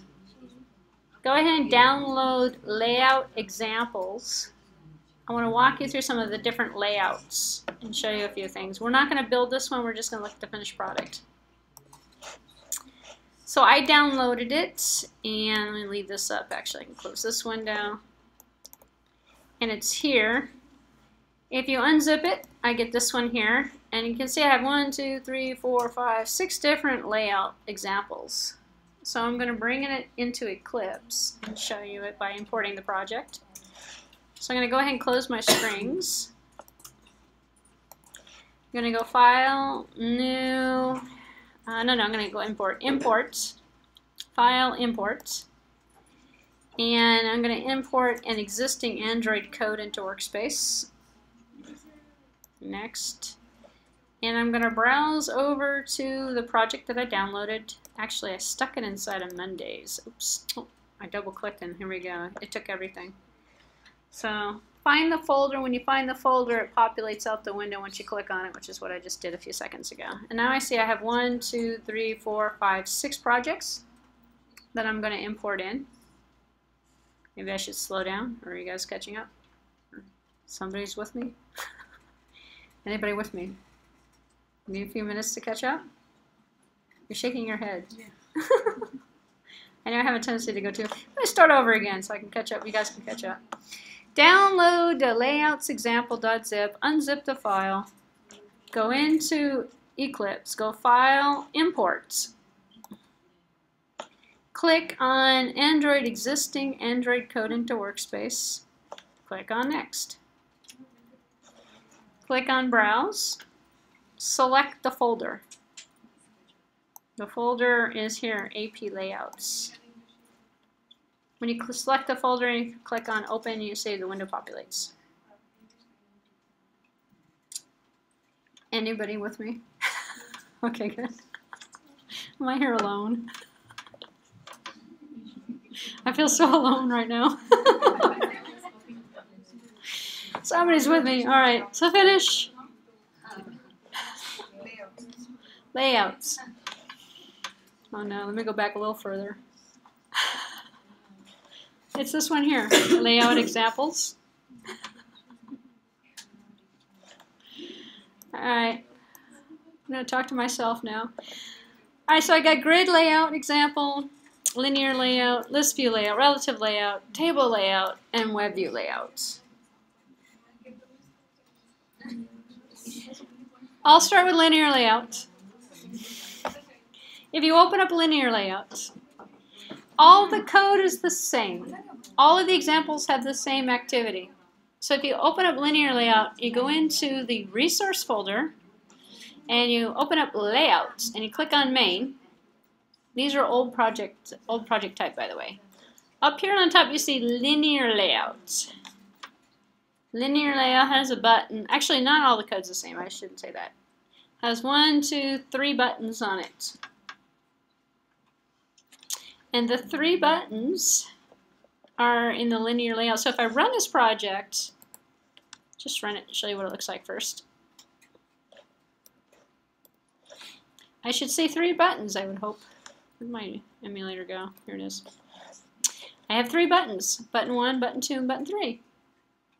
Not so good looking though.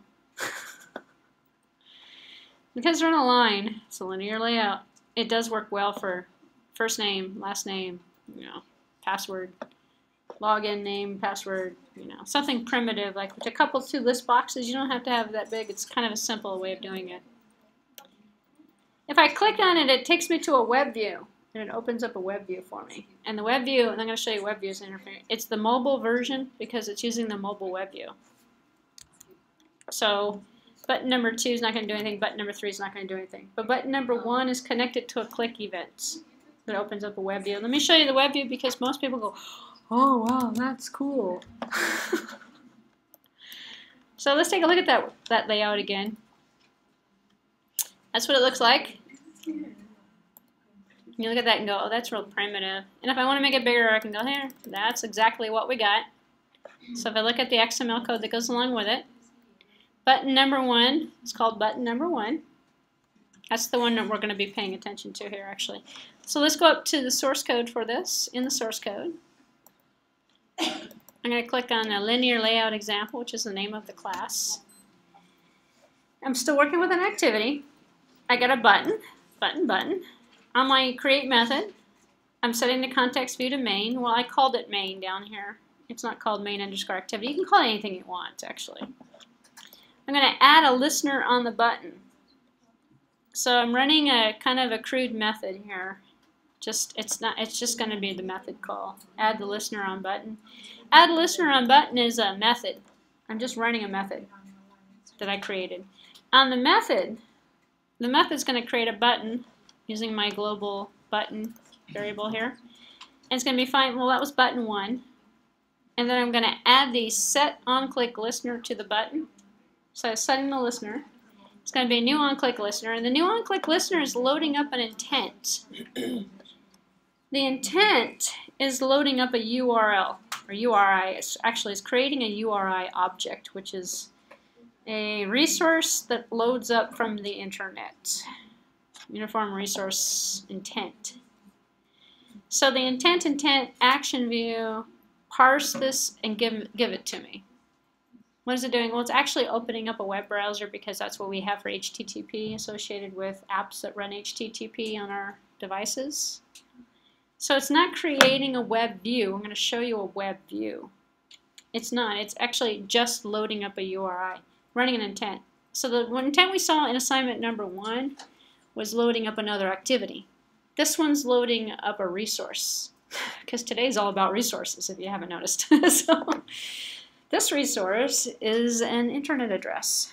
So, and it's a URI, parse this. So it's an intent action view, which is going to perform an action to create the view needed using the resources of the emulator. So sometimes you get different browsers that come up. Safari, mobile, whatever happens to come up is going to be the browser that's supported by the action that's associated with the view that's been requested. A web view, in this case. Start activity intent. Same thing we did with Hello World, actually. We start the activity of the second name getter or Hello World. Okay. And the purpose is kind of twofold, also to show you the linear layout. So I'm going to close linear layout. That's really all linear layout does. That's all the code does. So I'm going to close this one to make sure I haven't, don't confuse it. Relative layout we've been seeing because it's the new default. The relative layout, if we take a look at the resource for that one, the layouts folder under main. Now we have 1, 2, 3 buttons. We added a text field, an edit text, and a submit button to this. If I look at the main XML code, now I see a relative layout. And in the relative layout, I see my 3 buttons. And then I see a text view. And then I see, which is going to show me some text. It's going to say user. And then I see an edit text. And the edit text is going to allow me to enter some text. And I see a button underneath it. And the button underneath it says submit. And in the relative layout, we have layout below, layout, layout align top, layout to the right of, it's to the right of button 3. And button 3 is up here. This is button 3. And button 3 says that the layout is going to be below button 1. So here's button 1 is up here. And this one's going to say it's to the right of button 1. So relative allows us to give the position in association with other views that are on the same layout. So this one's above this one's to the left of this one's to the right of this one's below, which is basically what that's doing. Now the source code for it is going to look very similar to what we just looked at a few minutes ago. Here it is. It's almost, actually it is identical. Same functionality. We click on the button number 1, it's going to open up the URL for us. But now when we open it up, we have better positioning. So if I run relative layout, I'm going to see the components not showing up in a straight line. Instead, they're going to be button 2 is to the right of button 1, button 3 is below button 1. And then I have this text field here, and I got a submit button. Nothing's going to happen when I submit because I don't have any events or anything associated with that. But instead, if I click on button number 1, lo and behold, I get my web browser again with Google inside of it. So, all right, that's the relative layout to put items in relative position with other items. So I'm going to close that one. Now let's take a look at the web view layout. So in my web view layout, I'm going to open, I've just opened it up. Now I'm going to open up the resource folder and go into my layout. And here's my main. And now I have a web view XML. So if I click on the web view XML, I have a web view component. It's a view. No layout. No layout specified. Instead of defined a view, I stuck a view in a separate file. I called the separate file webview.xml. So we can nest, remember going back to the PowerPoint I gave you in the beginning, you can have a view inside of another view inside of another view, and then you can create a view group. You can create a view group that has subviews inside of it. So this is a subview. The subview is a web view. The web view is defined by an ID called web view. It's got a, it's got a fill layout. If I look at the graphics for this, it looks like this. It's called web view. It's nothing. It's going to hold a website. So there's nothing inside of it. There's really nothing to look at. This is probably a little bit more informative. It's coming from, it's going to basically go inside of main. So here's main. Main's got nothing in it. It's got a button. It's got a relative layout.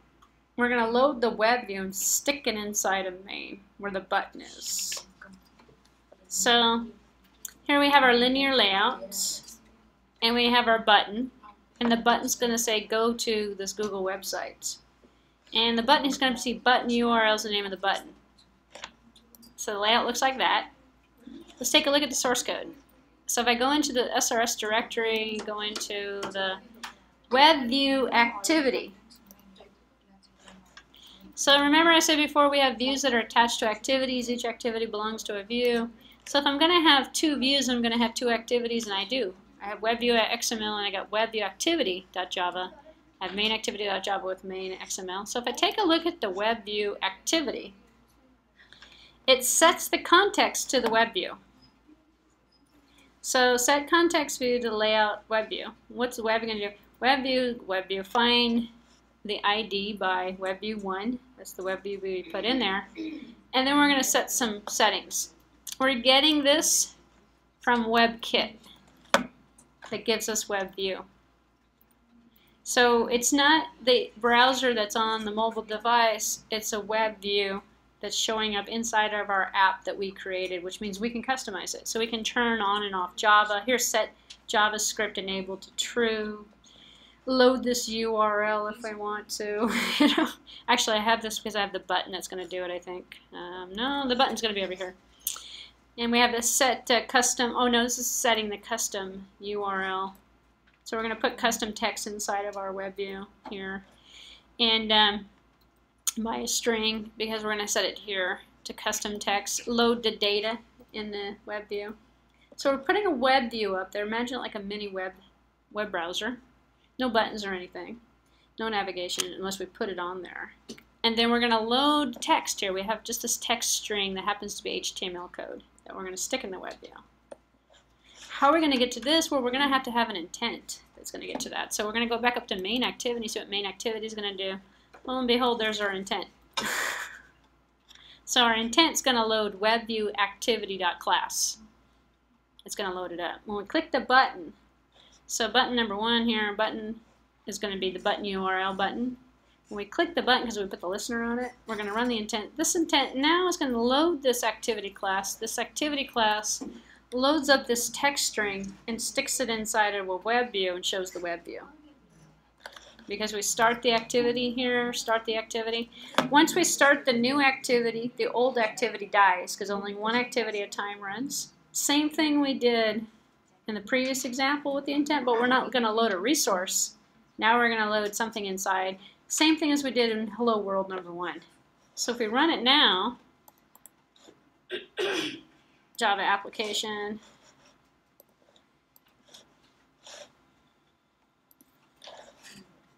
I got a little button here that says go to Google. Well, it's not. It's loading up my text. So I don't know if you guys are familiar with PhoneGap or you're familiar with, well, we did this in the iOS class for the digital arts thing. Same thing you do on on iOS. It's the same trick for people that can't figure out how, they can website design, but they can't figure out how to do an app. They don't want to write a native app. They can write a native app using a web view, stick HTML code in there, or create a mobile website that looks like an app. Go to the websites. And all your app is just a web view that you just click on buttons. In fact, here we have one that can click on multiple different web views if we wanted to. Not to degrade the use of that, but in essence, it's been used a lot to create really lightweight apps, really easy apps. So if I go back down here and I notice that I have this text string in here, I can take these two guys out, comment out these 2 lines here, and instead of loading it, I can take the web view here and comment this one, webview.load URL, and load Google, and then what ends up happening is I'm going to get Google loaded in here. So, or whatever website I give it. So it's kind of like a bookmark, I guess. So now if I click on here, it's actually going to load Google. And there it is. Let's load it up. It could be anybody's website. So that is showing you the relative. This is a linear layout, by the way. So this is the other use for linear. In main, you see I have a linear layout in here. And we're not really using it. We're just putting one component inside of it, a button. And then we're going to stuff another one. We're actually not even using this one. We're going to this layout instead. And this layout is defined by one component, the web view. So there's no layout in here. It's just the web view. So we're just loading up a web view without the layout, actually. All right, so we have 2 more here that you might find useful. Let's take a look at the, close this one. The grid view layout. So this one is an interesting layout. If I open up, so now I'm opening up grid view layout examples. And I'm going into the layout folder. And now I see one that says mobile.xml and another one that says main. So the last examples we switched from main.xml using an intent and loaded up the web view.xml that was a separate view component. We switched one to the other. This one's going to load a view inside of a view. So the subview is this one called mobile. Mobile's got an icon and a text label, if I remember this correctly. Yes, we have a linear layout. And in the linear layout, I have an image view and I have a text view. Let me show you what this one looks like so you can kind of see what's going on with this. Actually, let me just run it first. Make sure I'm also refreshing my memory on this, but I'm pretty sure this is the one with a bunch. Yeah, it is a bunch of icons. This is the mobile XML. This whole thing is the main XML. So we got 1, 2, I'm not going to count them up. We got a ton of these little guys. They're all stuffed inside the big guy. And if we click on them, I think I have a click event with a toast message. Windows, iOS, Android. This one should say BlackBerry. BlackBerry. They're all, okay, so this is like a primitive interface as well. It's a grid view layout. Actually, I should say word primitive because this is really looks like to me like the Windows 8 theme, almost a little grid going on there. But let me show you now what that looks like again. So this is the mobile XML. Mobile is going to give us an image. We're going to pick the image from drawable. And look over here. I have no drawable. I have drawable dash this, drawable dash that. And I look in here and I see, well, I got nothing in here. I look over here and I got nothing in here. What's in here? Oh, I got a lot of stuff in this one. Doesn't matter where I put it. Doesn't really matter. But I got an Android logo, a BlackBerry logo, app logo, iOS logo, and a Windows logo, all in one.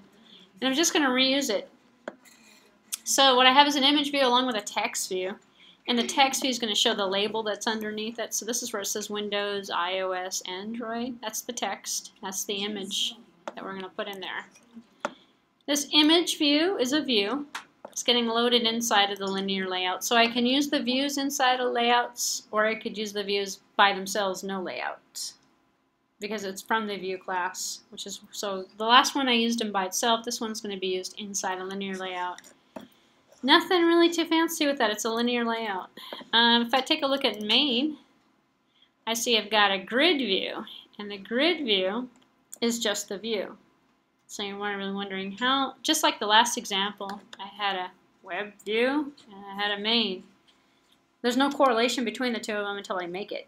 I have to load one inside of the other using my Java code inside of my activity. That's going to do that for me. So this one is the same concept. I have a grid view.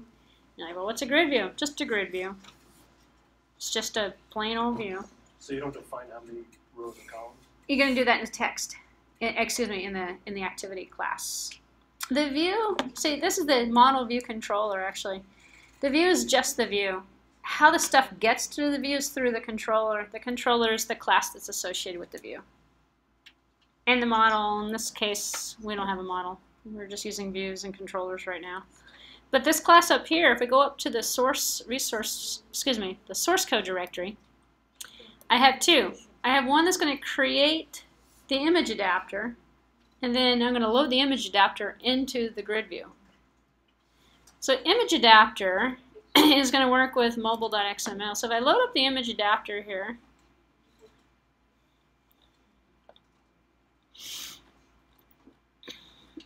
oh good, I got to get count as well. So let's look at image adapter first. Image adapter, and now this is going to be way above and beyond what I've covered so far. So let me see how I'm going to do this one. Image adapter is extending base adapter. Base adapter is generic adapter. So we have list adapters, view adapters. We actually did a view adapter in one of these other examples, but there's no such thing as an image adapter. It's a class that we're creating ourselves. It's our made-up component. What's the image adapter? Oh, it's an image and a text label. Let's go next to it.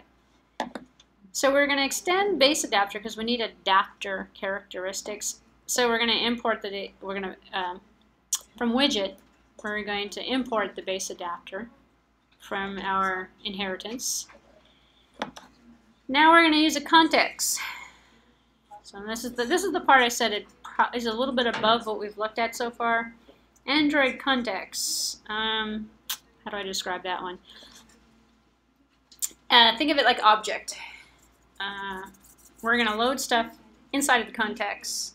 Context is part of the adapter that we're going to implement here.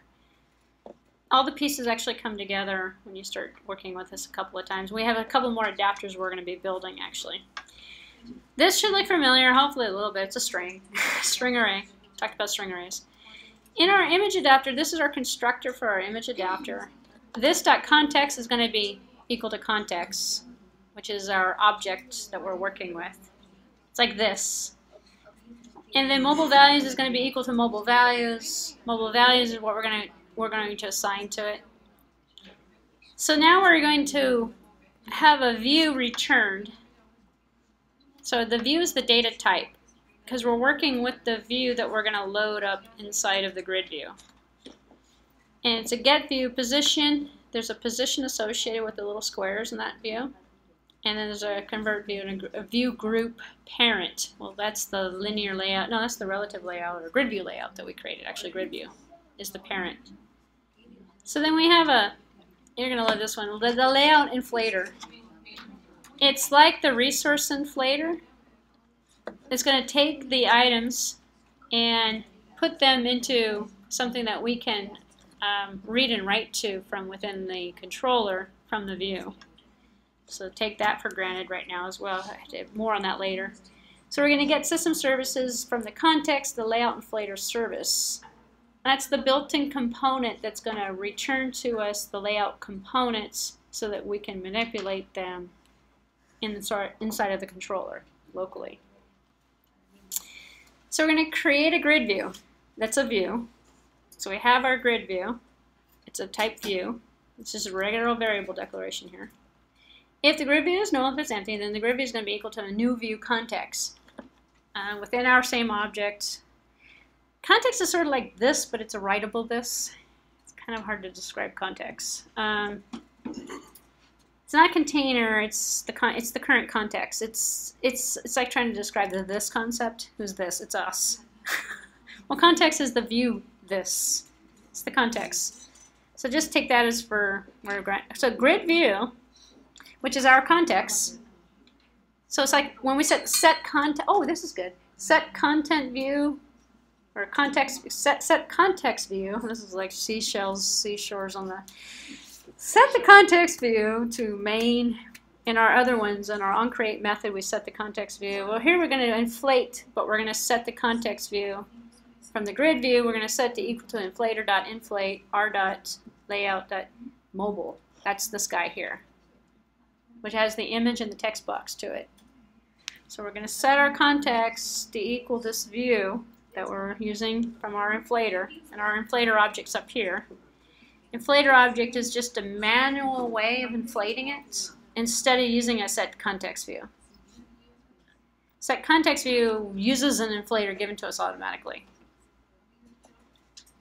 Text view, it's going to be equal to, from the grid view that we have, imagine we did a set context view and we have this information from it. From that, we're going to find the view by ID. The view is going to be equal to r.id.grid item label. And then we're also going to do the same thing for the values. Excuse me, we're going to set the text to what we have in the array that we're going to put together, the string array that we populated. Set the image. So we're going to have an image view that's given to us from the grid view that we got from the inflator. And we're going to find the ID. And then we're going to set the ID. And then if the mobile dot equals, if the text equals Windows, iOS, BlackBerry, depending upon what the text is, we're going to select the image. So we're going to have the Windows logo, the iOS logo, the BlackBerry logo from r.drawable.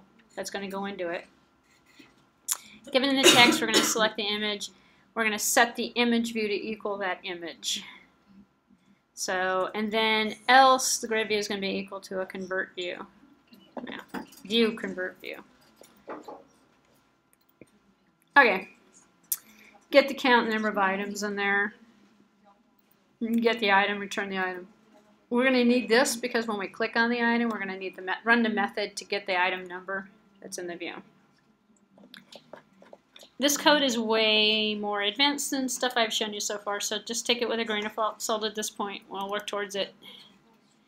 The grid view activity is assigned to the main XML.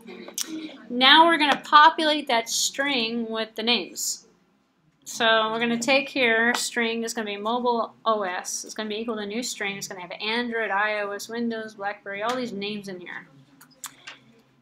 Lo and behold, we have our onCreate method. Instead of using the inflator like we did in the other one, we're just going to set, because we're not creating an image adapter. We're going to use the image adapter object. There's no onCreate for that, which is why we had to take the image inflator, adapter. Long story short, this one we can just simply set the content view, which is, instead of setting the context, we're going to set the content view of our view, because we're already inside of it. We're going to set it to main. Then we're going to find the grid view components, which we have. It's the main components. And then we're going to set the adapter to the mobile OS, which is this guy up here. He's got a little string, mobile OS. Add the items in the adapter. Same thing we did actually to the spinner adapter, which is also an adapter. We just set it to that list that we did in the arrays. We set the adapter to equal that string array. Here, instead of creating an array, we could just, actually as an exercise, you could take this string, turn it into an array, and set the adapter to the array. If you did that, you can actually do it in the resource like what we did with the spinner. Which would actually be a better implementation for this, but because it's not going to change. But this way we can change it in the code. We have more flexibility. So set the adapter, new image adapter with these guys up here, and then this is our image adapter here that we're setting it with. So we created our own custom adapter. This is the advanced part, and we took the custom adapter and we made a new instance of it that included all of these strings up here. And for each one of these strings, we have an icon that goes with it, because we have an image and we have a text that goes underneath it. This is like another 3 or 4 weeks down the road for us. We're going to create another image adapter. And really the idea here is to show you the layout, but I just thought I'd go through this. Because the next time we see it, it'll be looking a little easier too. So here's our on-click listener. This is like the 3rd or 4th on-click listener I've shown you, so when we start writing on-click listeners, it should be easier too. And we're going to set the on-click for the list adapter. Look at that adapter view, generic adapter, same thing we did before with the spinner. And we're going to get the position. This is the same thing, actually. It's the same code. It's just going to run the toast from the get application context, the text view, find text by, well, we're going to get the grid item label. .get text. That's the component, that's the resource component, the ID that we set for the text box that goes with the image inside of the image adapter that's inside of mobile.xml. So in there we have 2 items. We have the image view and then we have the text view. So we're going to get all that stuff and just put it to the screen. Alright, so you saw that functionality work a few minutes ago. It's this guy out here. So when you click on the items, the toast, when you click on the item here, the toast message comes up. Same functionality as what we saw earlier. No biggie. All right, the next one is not quite as bad. And that was the grid view I was showing you. So let me close the grid view. And you know, a good exercise actually is to play around with this stuff, load different stuff in it, mess around with it, and you'll kind of see how things, hopefully you'll kind of see how things work when you break it. So the list view, I'm saving table view for last because that's different. So if you open up list view layout and you look at the resources and you go into layout, then you're going to be, oh no, there's 2 more. There's main XML, and no, she's got another one. It's called list items XML. Could you possibly imagine what that could be? I don't know what that's going to be. I click on list items and I see I have linear layout. And inside the linear layout, oh no, not another image view, not another text view. It's the same thing. Instead of doing a grid, we're going to do a list. So when you run it, see, now that I went through that grid view, I don't really have to go through this one. It's the same code. So I'm going to run it. You'll see what I'm talking about. 1, 2, 3, 4. Instead of putting 1, 2, 3, 4, actually I just made a whole big old string array with a bunch of them. You can just change the string array around. Whatever string array you give it, it'll match the icons up. It'll put so many items out there. So you can easily create your own icons with your own labels by just giving it, putting a new label in there, giving it a new text name, and only don't repeat the names. Just give it one time. You'll get 1 row, 2 row, 3 row. However you put in there. So now if I click on 1, I get 1, 1, 2, 4, 3. This is a list view, not a grid view. Identical code. So let me just show you real quick here. So this is what's called a design pattern. Taking a component like this item here and programmatically putting it inside of another item. So this actually is the same code. You could just swap it with the grid view code, except for this item here. This is the item instead of having it being an image. And then we'll take a look at the main, and main is just a linear layout with a text view on it. What was in there? Oh, it says hello on it. Did it say hello world out there? Apparently there's a list view example up there. Perhaps that's what this label on the top. Actually, we can get rid of this on the top too. But anyway, that is optional. It doesn't have to be there. So let's take a look at the code real quick. If I go into source code directory, just as you might imagine, labeled the same way, we have list view example, and then we have list view adapter. So instead of image view adapter, I have list view adapter. List view adapter is, look at that, it's looking at the context again. And it's going to use the inflator. It's the same code, but it's working with a list instead of a grid item. So it's going to put it out in a slightly different format because the outer layout's different. So we add the items into the outer layout differently. So it naturally gets to become a grid, naturally gets to become a list because we're taking advantage of the layout. When we use the layouts, what we're trying to do is adapt the concept of what it's providing for us with the components that we want to put into it. We pick the right layout for the right components to get the right effect, and then you have too many choices to choose from, and then people start putting layouts inside of layouts, or putting layouts underneath layouts. Because another thing you could possibly do that might be fun is combine these two projects. Put the grid on the top and the list on the bottom. All you got to do is merge the two sets of files together, and merge the code together, and you can get 2 of them in one. And then you start looking at, well, that's how people design these things. I want this on the top, I want this on the bottom.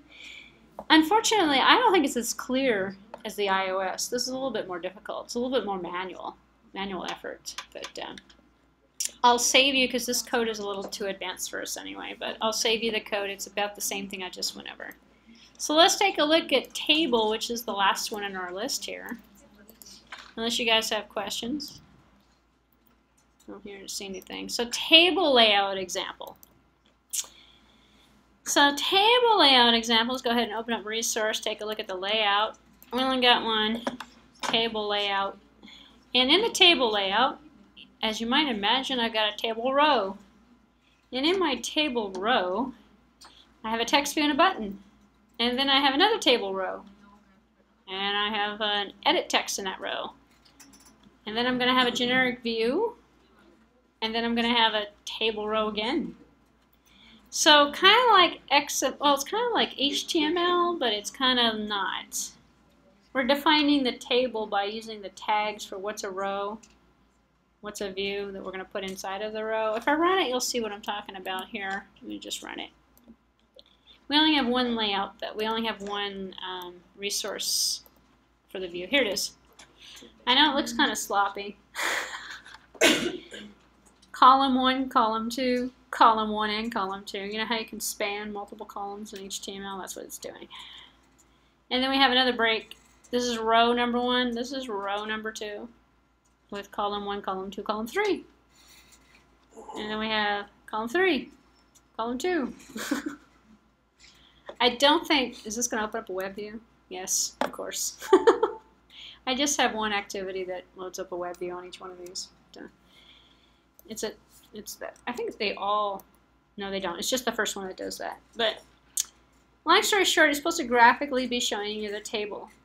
Just how you would use a table in an HTML page to load your components in there if you're doing some primitive, or it's like a div tab to divide out the page. Same concept, but it's achieved through Android. So take a look here. We're starting with our table layout. Our table layout's going to fill the parent. If we didn't want to do that, we can actually put underneath it another layout and not fill the parent. If we fill the parent with both layouts, we get one layout on top of the other layout. We don't want to necessarily do that. So all you have to do is take out the fill commands. So, and then on the inner components, you just match the parents. If you match the parent, then you're going to fill the layout that's inside of the layout. So you'll get things positioned correctly. And hanging in how to do that, trial and error and experimentation. So we got the two columns here. Got a table row, opening and closing. So this is defining our table row with column 1, column 2. That's our top table piece. And then we have, down here we have one column but spans 2 cells. That's that other piece. And this is actually showing you commenting style as well in the XML code. So this is another row that comes underneath it. And the row that's going to come underneath it that had that text field. Here's our edit text, edit text that takes up 2 columns. And then that's the second row. And then we're going to put a view in here, and the view is going to be this red line that shows up that separated the 2. And then we have another table row, our third row that's underneath it. So there's 2 rows on the top here, actually. 1 row, 2 row, 3 row, 4 row, 5 row. This is our red view here. Our red line that shows in here. You can see the color actually in here. And then we have our, that's a primitive line, by the way. That's one way of doing it. We can't actually put HTML code in here, which is kind of weird. We can't put HTML code in here, but we can use RGB numbers or whatever. So we can actually come very close by setting backgrounds. When we put an image on the background of this thing, all I have to do is put an image on the back of the view. So load the image. It's actually kind of cool what you can do. It's kind of done manually though. If you compare this to the iOS, this is primitive. But it works on any platform. iOS people don't like iOS because it only works on Apple's. So, here's the other table row. And the table row's got a view, text view. It says column 1 on it. Column 1. We have a button for column 2, a button for column 3. So all this is doing is showing that. So if I look at the source code for it, I see table layout activity. Not too much there. This one's doing a simple set context view because we don't actually have to load another view inside. We have no adapter we have to worry about. The list view adapter, the image view adapter, it's just taking, it's the adapter that's taking the subcomponent, the subview, and loading it inside of the main view. Those are the adapters. So we adapt it to accommodate another element, if you want to think of it that way. But this is setting the context view to the main. That's it. Adding the listener. Here's the listener. It's the same code as we saw in the other examples with the intent that loads the image. Excuse me, loads the URL. All right, I believe we've exhausted all of the possible layouts you could possibly think of. So if you wanted to, as I wouldn't call it homework, but as extra activities, start playing around with the layouts. Find a relative view and line everything up this way and then move it over, or play around with the table view. What ends up happening is you'll find something that you like to work with that makes sense to you and you'll continue using it. But just know that you have other views, other layouts that you can use. So in the beginning, you see a lot of people that just stick with the linear layouts. Now I'm glad they use the relative layout as the default layout for the project because it used to be linear. And then they don't get past linear. Everything is always looking weird, like all in a straight line or it's not aligned, and then people fight with it. So unfortunately, it's like doing HTML programming by hand without using one of those what you see is what you get kind of editors. Now, if you want, there are, and you might want to take this, but I don't use them, so I'm not familiar with as the varieties, but there's third-party tools out there that you can use to create the XML views. So you load up the software for this tool, and it creates the main.xml file for you. You take the main.xml file, and you drag it into the project, and it's compatible with Android, and then you load it up. Because if you haven't noticed it, this is kind of primitive. If you look at the resource, you go into the layouts. If I were to actually stick this from a graphical view, kind of primitive tool set. All they did is create one of these that's a little bit more user-friendly, that's, you know, third party, that allows you to move stuff over and identify stuff, and all you're doing is you're loading it into the project. It's a file. It's an XML file. You're just putting it into the project after you're done creating it. So people do that with, well, PhoneGap. You're creating the project, you're putting it into assets. And you're loading up a web view, or you're loading it up from a, well, if you're going to use the module, the library that converts it, it actually converts it for you. But it creates a heavy-duty file, heavy-duty app, where you don't really need. It adds a lot of stuff to the app for support for the library that you don't necessarily need if you're just doing it manually. So what a lot of other people do is you can stick in here in the assets folder, you can put a complete website in there, and then load the website into a web view that you've stuck on your layouts. And then voila, you're an instant app expert. You don't even have to go to a website. You're going to it inside of the app, so you don't need internet connectivity. Because the first thing people figure out is, oh, and then they figure out, oh, but you need internet connectivity, so which means you have to constantly go out to the internet. What if you have internet problems? What if the user's not on the internet? Your app's not going to work.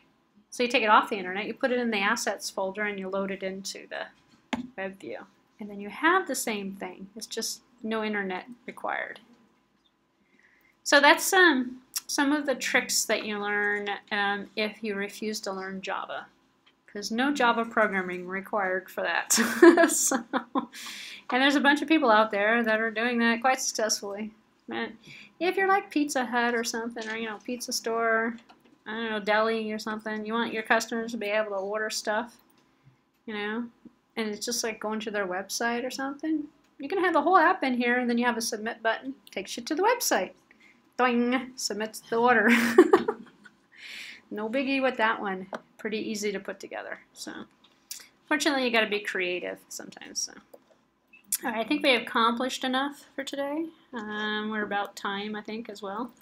So next week we'll move on to bigger and better things. Eventually, we're going to be building list adapters, grid adapters, image adapters, and I'll go through the Java coding for that. It's just way above us right now for that. So, all right. So, unless we have questions, you have some assignments to work on. You have some stuff to do. You can pop out assignment number 1, number 2, and the first part of 3. And then next week I'll have the revised part 2 of number 3 for you. I have to come up with something creative that you can do with Notepad. So, all right, see you next week.